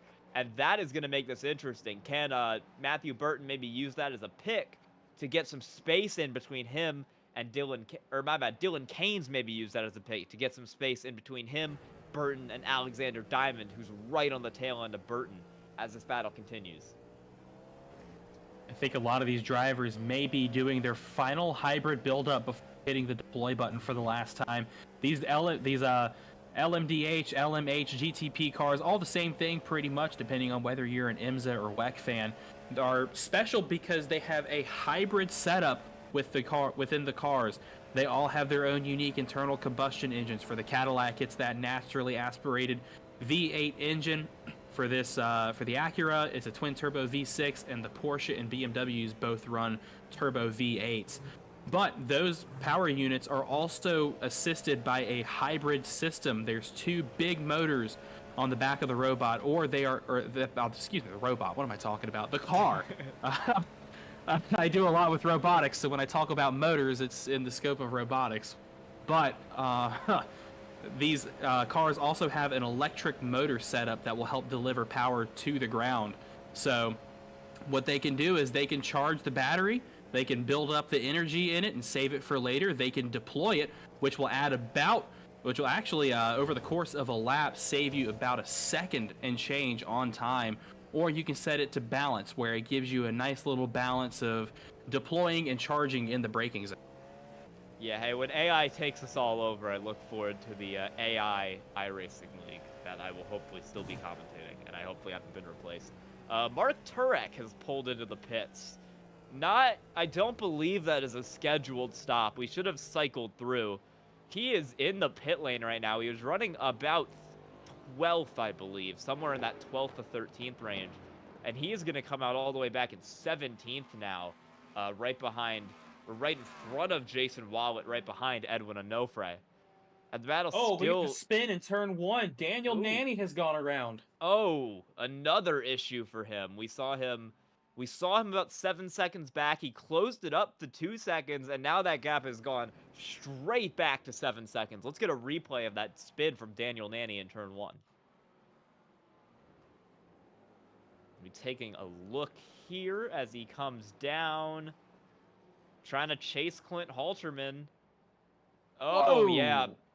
Just gets out from under him. I mean, we've seen, I believe Wallet had a really similar incident to that. We've seen 2 or 3 cars, very similar accidents this race. That and turn 6 seem to be the main problem issues, as someone is way off the racetrack up there. That is Timothy Wilms, who has lost a bunch of... Actually, it was both Wilms and Dylan Keynes off the racetrack, I believe. Yeah, both of them had issues, and now it's going to be Burton up the inside of Keynes for 11th, taking advantage of him running really wide. Side by side here through the left-hander, coming back down to the right side of the horseshoe, turn 5 right there. It's going to be Matt Burton up the inside of Keynes. He's going to get the spot for now. And now we look at Alexander Diamond trying to make something happen behind. He's really loose out of that corner. These cars aren't driving too well right now, further back in the field. These drivers now officially have 20 minutes remaining left in the race. And just a quick update from race control, that was a drive-through penalty assessed to the 225 car of Mark Turek for track limits. He broke the incident point limit. Wow, I mean, that's something we wouldn't usually see in one of these 45-minute races coming to play, you know, with the endurance aspect of this. I think we saw him make contact with someone else maybe earlier in the race, maybe had a spin, which is why he was back there in the first place. And, I mean, it's very easy to rack up the off-tracks here, as we've seen. Cars, you know, in the grass, spinning. Not too unfeasible that we'd have 1 or 2 cars break that incident point limit here, especially with 20 minutes left, as Alexander Diamond is now up the inside of Dylan Keynes. He's going to take 12th place away from that machine. And a really bad corner up there from Robert Kiziel Jr. is going to make it 1 second between him in the last point spot in 10th and Matthew Burton in 11th. As Keynes gets the inside, locks it up a little, which means Diamond's going to be able to do a crossover through turn 3, coming back down through the left-hander into the right side of the horseshoe here. Still side by side for 12th between Alexander Diamond and Dylan Keynes. Diamond is the inside into here. Keynes locks it up again, and Diamond's going to make it stick for now. Right now, Robert Kiziel Jr. and FIU standing in that last points paying position right there in P10. So he's trying to keep all of these cars behind him exactly the way they are. You can see the train out of the front windshield of Dylan Keynes as we ride on with him through NASCAR turns 1 and 2 out onto the backstretch as they approach the Le Mans chicane. But I bet Robert Kiziel Jr. is going to defend for his life for that last position. 2 points being paid out this race for finishing in P10, and especially at the end of the season when there's cold, hard cash being paid out to our top 10 drivers. Every point is going to matter out there on track. Yeah, it's a pretty big prize pool for this series, bigger than we've seen in the CIL before. So this is going to be really important this season. You see, I mean, Jordan Johnson, he's won the first 2 races of this season. He's going to want his share of that prize pool as Dylan Keynes is back under Alexander Diamond. Every time I try to get away, this battle keeps going, and now Keynes locks it up. And Diamond is going to have the spot for now. Coming down into turn 3, it's still Keynes on the bumper. We've seen him have about, I think, like 3 separate lockups now. Can't be good for his tires. As I was saying, Jordan Johnson, he's 32 seconds in the lead. He's now lapped every car up to Christian Hill in 6th. And he's off the track as I talk about him. We have a replay of Jordan Johnson going off there in that turn 6, that problem corner we were talking about. Well, at least he had a 36-second gap between him and a Leaf, so... Ooh! And it looks like he might have just barely made contact with that grass patch on the right side of the track, and that grass is extremely slippery compared to the tarmac of the racetrack, so that car snapped around for him, but no harm, no foul for that car as he's still 27 seconds ahead of Muhammad Alif in Ball State in 2nd. I'm going to say I might need to stop talking because I believe that is the 2nd time this season I've praised Jordan Johnson for leading and running a great race, and he immediately spins out. Oh, no. As we look back with Dylan Keynes now. And, oh, Clint Halterman's into the pits in 6th. Oh, and he stopped. That car's getting We have fixed. a replay. I believe that car might be broken. We're going to have a replay of Clint Halterman here. This is in turn 1, a problem spot all race for these drivers. Oh, he's way too fast into there. There it goes. Oh, big hit into the tire barrier. Knocks the rear wing off that car. And that might be the end of the race for our 4th place driver, Clint Halterman. And that's going to shake things up massively in the points. You see Daniel Nanny move up to 4th. Christian Hill, who we heard from earlier, enters the top 5. And that gives the final point spot to Matthew Burton amid his battle with Keynes and Diamond. And that's going to make that's only going to make that battle even more intense now with 2 points on the line. So now if you're Alexander, Diamond, and Drexel, you can see the spot that you want to take as a little snap of oversteer coming out of the infield section. We're going to ride on board with Dylan Keynes as he's going to try to make the run to snag that last points-paying spot. He's got the toe in hand. Can he get something started by the time they get to the chicane? Looks like he's going to back off and maybe wait for another lap, focus on getting a good run through the chicane, and maybe try something again on the front stretch. Yeah, these cars have 10 laps here, and that's I believe 10 laps. That's going to be for 2 points left. There's 15 minutes left in the session, so that's what we're estimating as 10 laps. It's going to be 2 points for last here in this endurance race, and the battle continues to heat up. Feels like it's been going for about 15 minutes now, but it's still there between the 33 of Matt Burton for East Tennessee State and the new driver, Dylan Keynes, for UMass Amherst going around the outside. Can he get it to stick? He can, and a huge move around the outside for Dylan Keynes is going to put him in that final point spot right now over Burton and Diamond. These 3 drivers are going to try and leave everything on the track that they can to get that last points paying position. Matthew Burton sandwiched in between the middle of these 2 cars in this battle. They are basically nose to tail as much as you can get in these GTP cars. This is going to be a great battle as we are now inside of 15 minutes left in the race. I mean, yeah, we're less than 15 minutes left, but all of these cars are really close together, like on the racetrack. I mean, if you were to see a track map here, we have Jordan Johnson who's entering the chicane, and then the furthest back car is Onofre, who's just now entering the oval. I mean, there's 2 cars. You see Hill and Nanny are kind of completely on their own program with no cars within about 15 seconds of them. But every other car is very close on the racetrack, meaning, I mean, most of these cars, even if you're not racing for position, you're around lap cars, and that could lead to mistakes here in the late going. And I mistakes believe we have a indeed car can still ruin. around on track. That is Mistakes Timothy indeed Wilms. Can who still is- ruin your race, as we saw with Clint Halterman just a couple Yeah. laps prior. And Kiziel's into the pits. That is Robert Kiziel Jr. coming down pit lane for an unscheduled pit stop, I believe. And that is going to put Matt Burton into that last point spot along with Dylan Keynes, who's now 9th.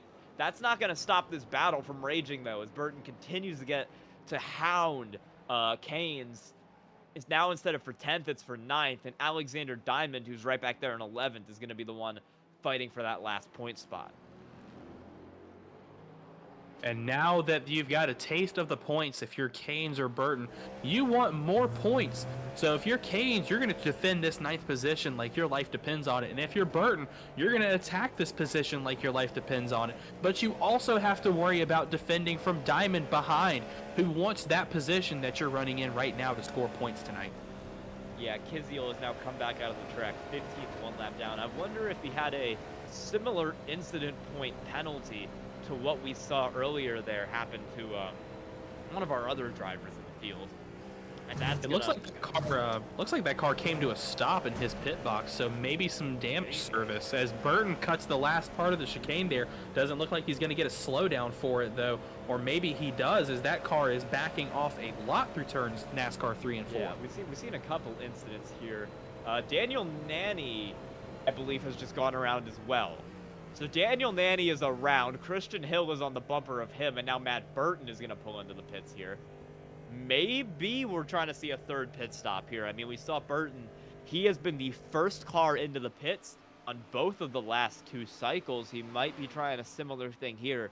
Maybe a quick fuel stop for these cars to get them to the end. And maybe it could be that they didn't put enough fuel in the car in their last stop to make it to the end, so a brutal miscalculation for some of our teams, possibly. Yeah, definitely had a spin there a little bit ago from Daniel Nanny, because Christian Hill has erased that gap. He's right up on the bumper. We'll see a replay of Daniel Nanny's incident up here. Coming to check on here. Yep, this is going to be into turn 3, into the first sector of the horseshoe. Oh, there he goes. And we have another accident. Alexander Diamond has gone around from 11th. Yes, now he's had a problem. Let's see the replay of what happened to that car. Oh, yeah. Way wide. Oh. Broke way too late, and he ends up head on into the tire barrier.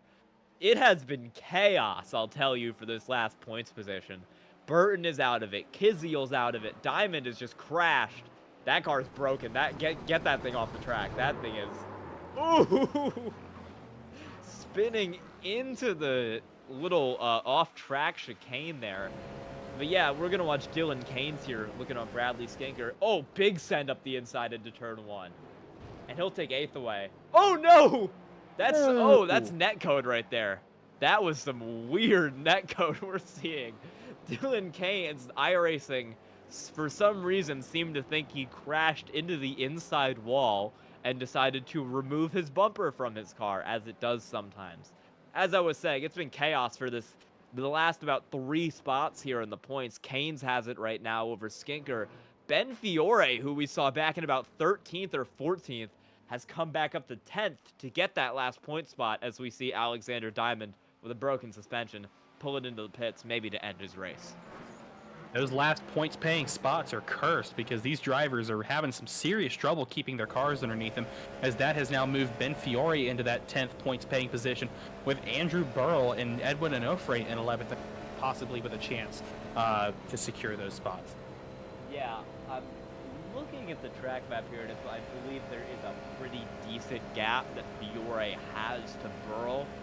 Fiore is entering the back chicane right now as Burrell is exiting oval turn 2. So it looks like maybe about 5 or 6 seconds between those cars, but I mean, with what we've seen, anything could happen. And now Christian Hill, try to make a move on Daniel Nanny outside of turn 3.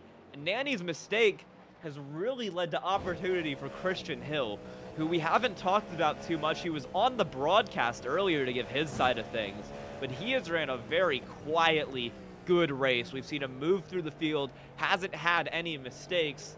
And I mean, Nanny's had the speed, but he's also had about 4 spins, and that's allowed Hill to get right up to the back of him. Well, you heard him say he really wasn't even expecting to challenge for a top 5 today, and now here he is possibly going for 4th place. It looks like Daniel Nanny has initiated his hybrid deploy, and he's going to put a pretty decent gap between him and Hill behind. Yeah, now Ben Fiore almost takes out Bradley Skinker there for 9th. Skinker is dropping like a rock through the field right now. We just saw him get passed by Dylan Keynes. He's already 2 seconds back of Keynes and being challenged by Marist College's Ben Fiore for 9th. And this is the battle for points right here, because Andrew Burrell is 11 seconds back from this battle. He would be the next car if something happened to one of these two, and then it would be Edwin Onofre. I believe he had a pit road penalty because he had to come down twice on an earlier stop, and he's spent the rest of his race trying to work his way back up from that. He is in 12th as we continue to watch Ben Fiore hound Bradley Skinker up here. He's chasing him in 10th, trying to get the spot. Oh, and Christian Hill is in the pits. Timing Tower has got him in the pits. Dylan Keynes has also come down now, I believe. These are going to be fuel stops here. Yeah, these are fuel stops. So we've seen Burton come down for fuel. Kiziel has come down for fuel. Hill and Keynes both making stops for fuel, with only about 5 laps to go in this race. 6.5 minutes left in this race. Does anybody who has the fuel to hold on for these last 6.5 minutes, and who might be out of gas? That is going to be a big battle for points. I mean, all eyes on the leaders is to see if any of them are going to come down pit road. Jordan Johnson with a 20-second and change lead over Muhammad Alif. Yeah, That's not enough of a bumper for him to come down pit road and get away with it if Alif stays out. So Alif could possibly still win this race. I've been keeping track on these pit stops here. I believe the cars that have come down are Matt Burton from East Tennessee State, Robert Kisiel of FIU, Dylan Keynes from UMass Amherst, and then Christian Hill from Mount St. Mary's have all made their pit stops here. And yeah, Jordan Johnson stays out. Daniel Nanny stays out. I believe the next car is going to come around there as Wilms. We've seen him on pit road fairly recently. He's going to be fine. Diaz still out on track. Fiore and Skinker are still battling. They're both still out here. So it's going to be interesting to see, with only about 6 minutes left in this race, who has the gas to make it to the end. We're getting the 5 to go signal this time by. Barney's got 5 fingers pointed at the drivers. 5 laps to go. That time by for Jordan Johnson. Time is running out, and Christian Hill with a send and a look to the inside of Bradley Skinker. Yeah. He's all race fighting Ball State cars inside the top 5, and he's going to try to put another one here, but for the 8th position, and he's going to do exactly that. Yeah, I mean, I've said it, Skinker has been dropping like a stone, as Cale Davidson's now in the pits from 3rd. So he's going to need more gas to make it to the end. He is one of the cars in that great wall of Ball State from 2nd to 5th in the field right there. He's going to come out on track. Now, I don't actually think he lost a spot.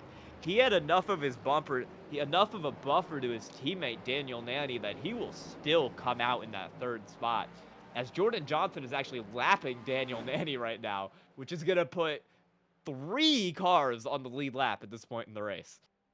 That is just absolutely insanity from Jordan Johnson. What an absolute rocket of a car. This might be the most dominant performance in CIL history you're witnessing tonight.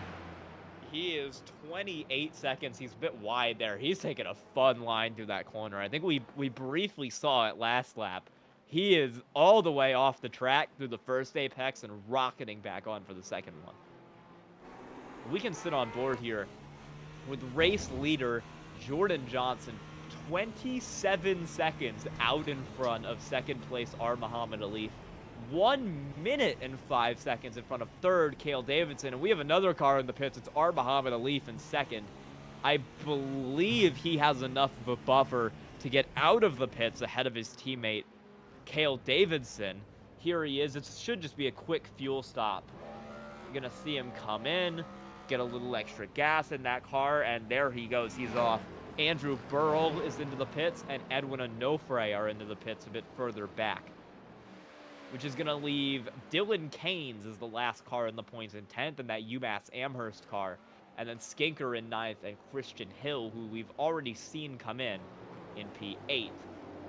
And he's got a battle brewing right now between Luis Diaz and Ben Fiore and Christian Hill. This is for 6th place. Lap car of Jason Wallet is kind of involved in this as well, but he's an extra lap down. He won't play a factor, and now Christian Hill is going to go flying around Luis Diaz there for 7th. Yeah, Christian Hill's on a charge up to the front right now. He's gone from, I believe, 10th all the way up to 7th in the last few laps after recovering from his incident, or about halfway through this final stint in the race. I see. There's over 2 minutes, I believe, left in this race here. Christian. Yeah, so we're going to see. We actually are going to play out the last 2 minutes of this race, unlike Daniel Nanny into the pits. Rolex 24. Daniel Nanny has come in. Luis Diaz is in behind him. We're unsure of if this is going to be the white flag or if this is going to be 2 to go. Bradley Skinker is into the pits. This is going to continue going. We're imitating the real-life Rolex 24 because we don't exactly know how many laps are left in this, but at least we have an actual functioning timer. As we see Christian Hill continue to hound Ben Fiore back here for 5th. Trying to send it up the inside. Can't get there. It honestly might depend on if Jordan Johnson has to make a pit stop here. He is currently 55 seconds ahead of Muhammad Alif, so he has no means to do so.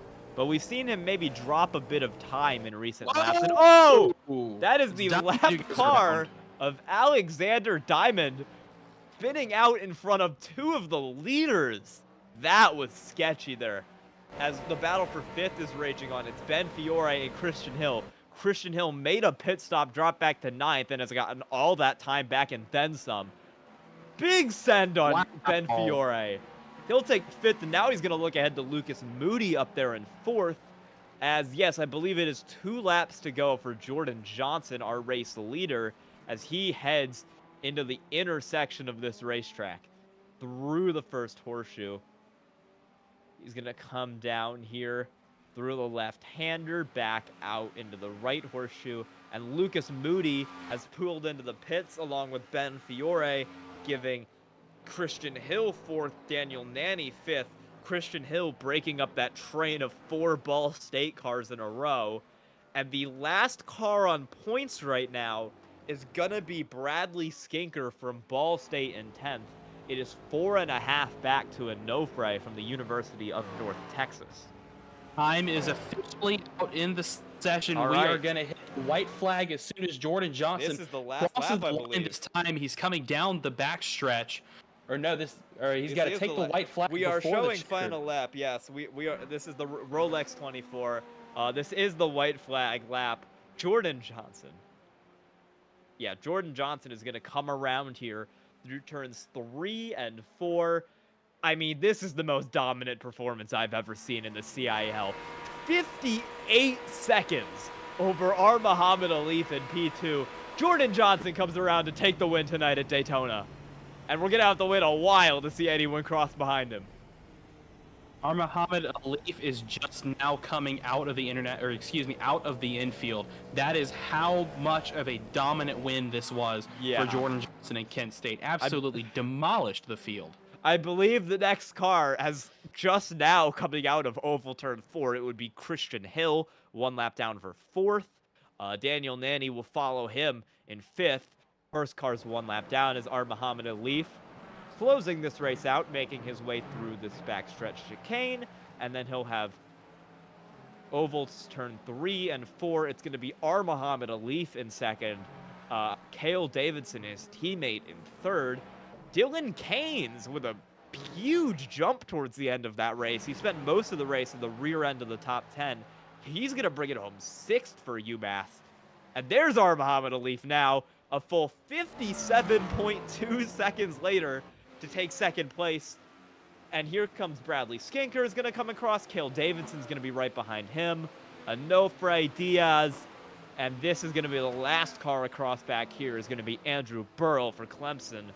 And that should do it for our race here tonight from Daytona. What a race that was. What a race indeed, and in dominant fashion for Jordan Johnson. He's going to win.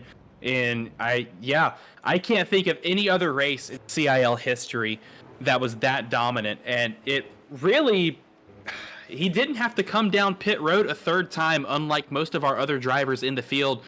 So I'm guessing fuel saving worked on his end to where he was able to save that last 3rd pit stop from happening. Yeah, I mean, this is a really... Usually when we see drivers win by about 58 seconds, it's not as exciting of a race as we saw tonight. I mean, all through the mid-pack. We saw that great battle between Diaz and Moody that raged on for 5 laps for position. We saw some great stuff tonight. It was a really good, really exciting race. And from flag to flag, too. There was not a moment in that race where we had to kill time. We had to make it seem like it wasn't boring. There was always some kind of battle going on all throughout the field. But that's just the kind of racing that Daytona produces. And it's the kind of racing that we're going to look forward to in every single other one of our endurance races in the Collegiate Prototype Challenge this season. Yeah, I mean, that was a phenomenal start. It was twice as long as a normal race, but it did not feel like it in the slightest. That was, I mean, just flag to flag, like you said. Incredible racing all throughout the field. We saw battles for 7th, 8th, 4th, 3rd, 13th. I mean, they no matter what position it was on the track, the whole time they were going at it like it was the last lap. As Jordan Johnson's going to celebrate his win by doing some donuts in the grass right underneath that big Daytona logo in the NASCAR Tri-Oval. He is going to be the winner of tonight's 90 minutes of Daytona, and he is going to secure massive points haul for himself in the overall championship that pays cold hard cash at the end of the season, as well as our individual class championships for both driver and school in the student titles. As we're going to wait for all of our drivers to get up here in the booth with us for interviews. In fact, what do you say we go ahead and talk to our alumni winner tonight, Christian Hill? Hello. Hello, Christian. I mean, we saw you in the booth earlier about halfway through that race. It was just a really good, like, clean race from you, and it ended up working out in your favor with a really nice 4th place finish. Did you ever think that might have been on the cards for tonight? No, absolutely not.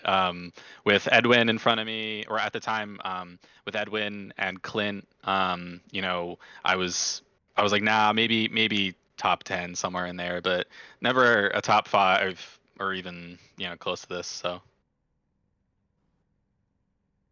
Yeah, we're trying to bring Felix up with us here, join in the interview here. He's not bringing me my dang ice cream. That's unfortunate. But Christian, congratulations on another great finish tonight. I believe this is your first, if not podium recognition of the season, and you didn't even expect to be up here.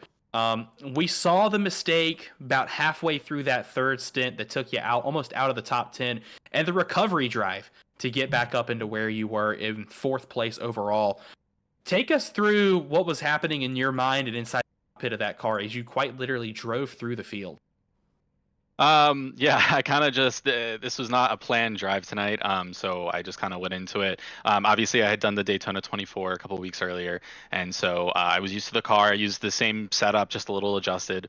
But yeah, throughout the entire race, I was just kind of, the longer it went on, the more I was kind of getting excited and I guess happy that this was a kind of a possibility. And as I saw people start to kind of drop because of a crash or something or a penalty, it just became real, and I kind of just, you know, tried to focus on no off tracks, no slowdowns, and try to keep a clean race. Yeah, I mean, we saw it was really a good run from you. We saw a lot of chaos kind of all throughout the field, you know, cars making mistakes, going off, but you were really consistent with it. Do you think we'll be seeing you in this series anymore this season? Oh, definitely. I will be back 110% for Watkins Glen. That is my that is the love of my track. I love that track so dearly. I have well over 1,000 laps in it, in all different types of cars. So yeah, I'll try to be there for that. But other than that, I don't know. I think it'll be a surprise the next time I show up. But definitely expect me for Watkins Glen. Yeah, that'll be about a month out from now on March 7th, I believe. Yeah. Congrats on the alumni win, Christian. Really good run from you tonight. Thank you. Before we let you go, is there anybody you'd like to thank or shout out? I just want to thank you guys again. This was a long race. You know, you guys are doing an incredible job. I like to watch them all back. You know, I'd like to thank my girlfriend. You know, she puts up with all of this, and you know, go Mount. Yeah, congratulations, Christian. We'll see you soon. Thanks. Next up, I believe we will be getting race winner Jordan Johnson in the booth. Hello, Jordan. That was maybe the most dominating performance we've ever seen in the CIL tonight. A 58-second win over our Muhammad Ali. How did you do it? Spending way too much time on Daytona. In short, for those that don't follow my out of CIL escapades, running with Apex Racing Academy, and we were running Split 2 is what our car ended up getting into, and we ended up winning that. And that is just purely due to the fact of just how much time we spent on the setup and working on it. So it is so extremely optimized to this track that it drives itself. In short, I mean, I still have to get the lap time out of it, but it does make it really, really easy with the package I had under me. Yeah, Jordan, really from the drop of the green flag, you instantly dusted the field and you didn't look back. But you had that one little slip in the final little sector of the race where you spun, I believe, in turn 7 coming back out onto the NASCAR oval. Was that the hardest turn on track? Because we saw a lot of drivers really struggling with that corner. It can be if you aren't comfortable with it. It's very, very easy to burn up the rears. The accurate of the line you take is actually very, very conservative and really easy to get lap time out of that corner. I actually struggle probably most with turn 1 in the Acura, just with maximizing time, not really like sending it off track. Just the little mistake I had, I was lifting and coasting a lot, especially to make that last lap. I finished the race with like a liter of fuel left. So I was fuel saving really heavily, and I just mistimed things. I pulled the clutch too early, revved the engine like crazy, and then released the clutch after I started braking. And the clutch speed and wheel speed was completely wrong, and it just went around instantly. Yeah, I was gonna say about fuel. We saw I think about a little over half the field come down there at the end. It was pretty split, including a bunch of the Ball State cars behind you. Did you think fuel was really gonna play a factor? Did you think it would be 2 or 3 stop? Like, did you know going in that this was gonna maybe play an outcome in the finish of this race? No, I had no clue. I know from Daytona around the time that our stints lasted, but that's on a full tank, and we're running IMSA, which I think is like 65% fuel or something like that. So quite a stark difference, and without actually mapping it out and making a sheet, which is too much effort for me to be completely honest. I didn't know, so I just I figured, okay, I'm gonna get the extra lap and see where it goes. I got it on the first stint. And then the second stint, it cooled down enough that the extra lap was basically free for anyone. And in order to get the extra lap on top of that, it would have taken such an extreme amount of fuel saving that I realized too late and couldn't do it. Which I then did try to go for in that third stint. I did manage to get the 2 extra laps, which fortunately saved me from having to come down pit road an extra time. But it certainly was something I had to be aware of on my fuel calculator, but it wasn't something I planned for. You got anyone you want to shout out on the broadcast tonight? Yeah, of course, Apex Racing Academy and Apex Racing Team for just the help that they give us and bringing us in. Each of my teammates that worked on this setup, because absolutely unbelievable what we were able to put together at this package. Tiziana Canapino, Dana Moore, Alex Gale, Marcia Hubert, just all the guys in the Academy that put in a ton of effort. Danny Civisavo has also put in some work on the setup, so just making sure that they get the respect that they deserve for making an amazing car. And of course, all of our partners, VRS, SimPC, Apex Racing Team, of course, again, and SDK Gaming, just everything that we get. Sorry, not SimPC, Simputers PC Systems, but they give us so much support to be able to kind of just go on and put as much effort as we can into all of this. So very, very appreciative of everything they give us. All right, yeah, congrats on the win tonight. It was a really dominating performance from our race winner, Jordan Johnson. Thank you.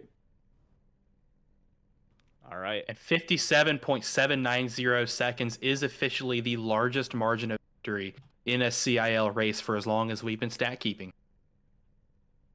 I believe we've got Felix out of the elevator here for this next interview. Our Muhammad Alif is going to join us in the booth, our second place finisher for tonight.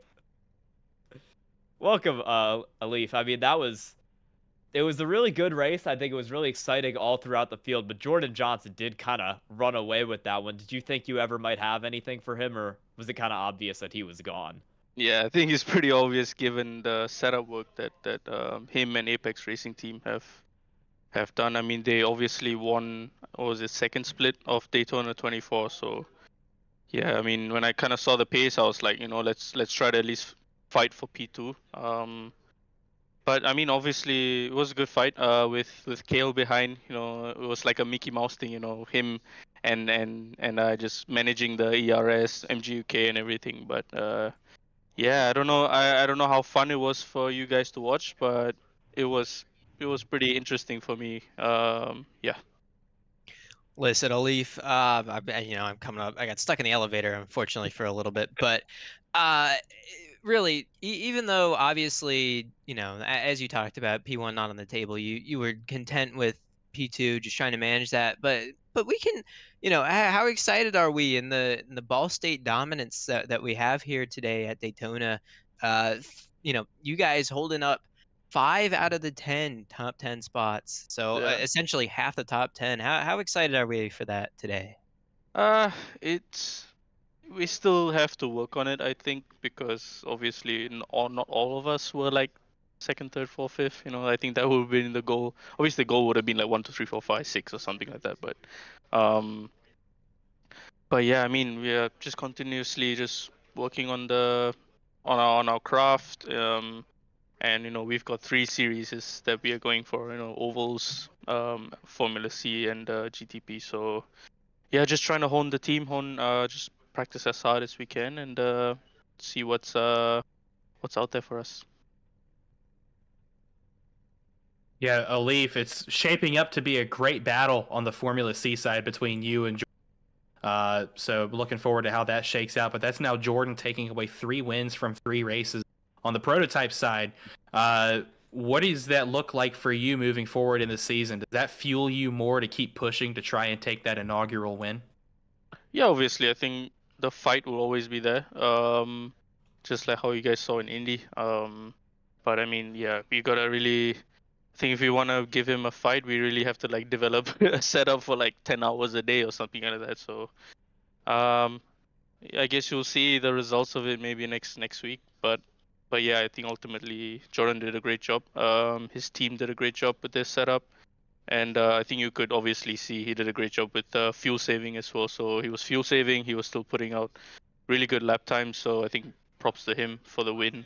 But yeah, I mean we'll keep grinding on, harder than always, and try to see what we can do for the next few rounds.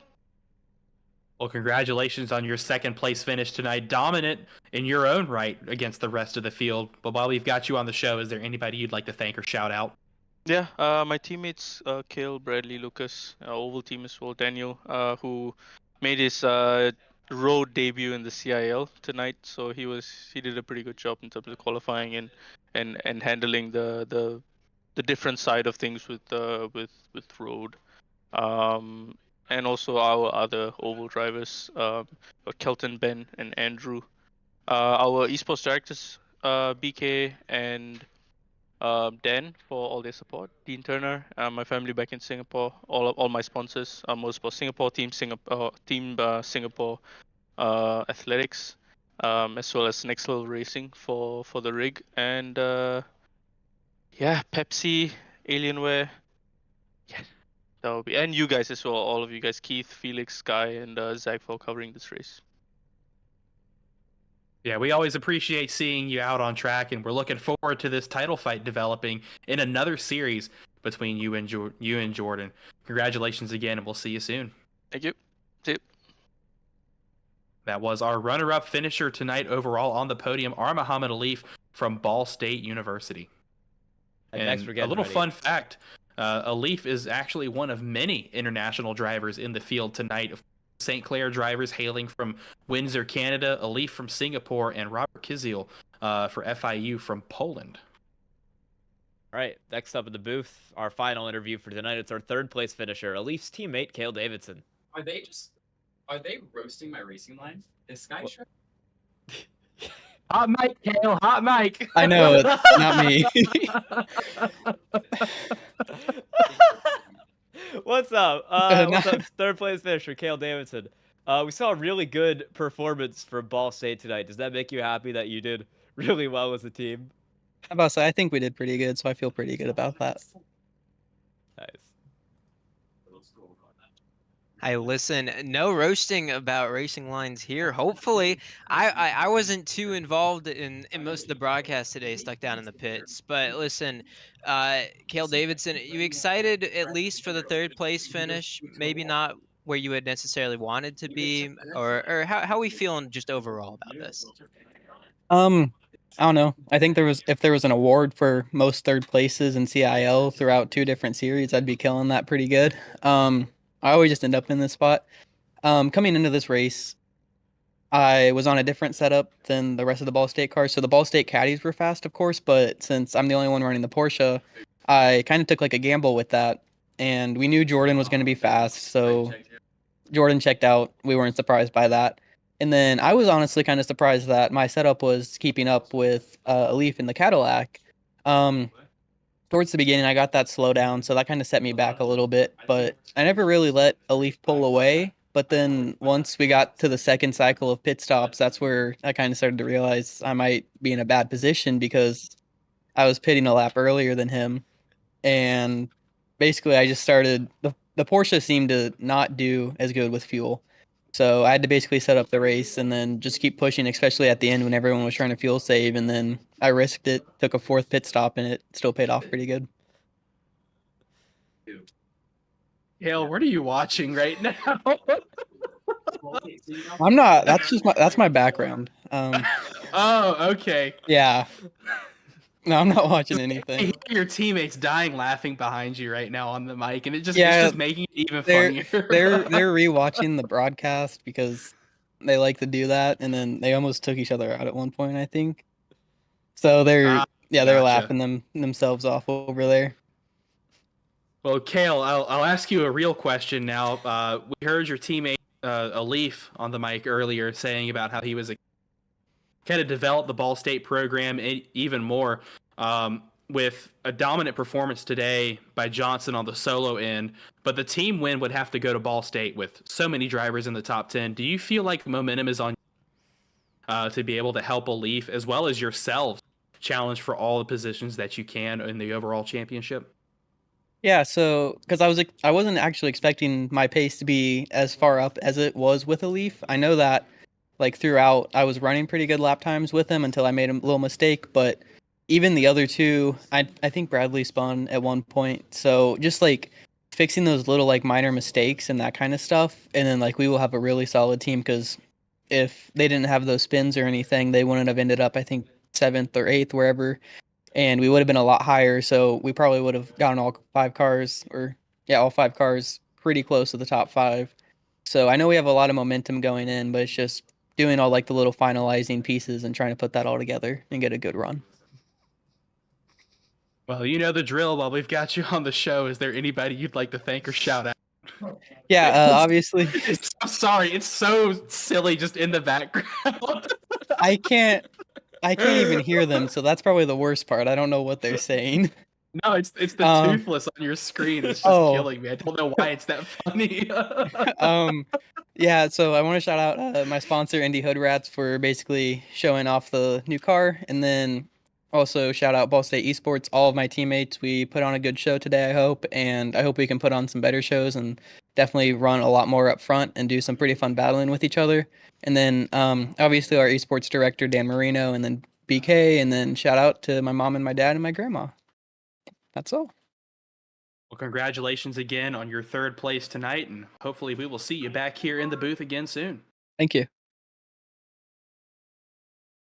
And that was our 3rd place finisher tonight, Cale Davidson from Ball State University, who had 2 drivers on again. 2 drivers on the podium. Great night once again for that Ball State University team. As we're getting ready to look at our final results for the race here coming up soon. I mean, it was a fantastic race. That is, I think, definitely the best race we've had in the Prototype Challenge so far this season, and one of the best races I think we've had in the whole CIL this season.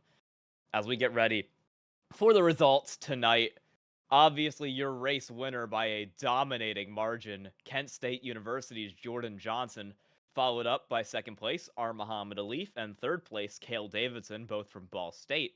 Mount St. Mary's Christian Hill with a bit of an upset there in 4th, interrupting the Ball State dominance, with Daniel Nanny taking 5th.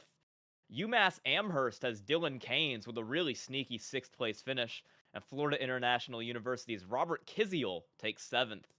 Lucas Moody from Ball State again with 8th, Ben Fiore of Marist College in 9th, and Ball State, half their cars in the top 10. It's Bradley Skinker coming home 10th. Looking at the next 10 on track, Edwin Onofre will finish 11th. FIU's Luis Diaz will finish P12. P13 goes to ETSU's Matthew Burton. Andrew Burrow will finish P14 for Clemson University. Howard Community College's Aiken Lamar bring it home P15.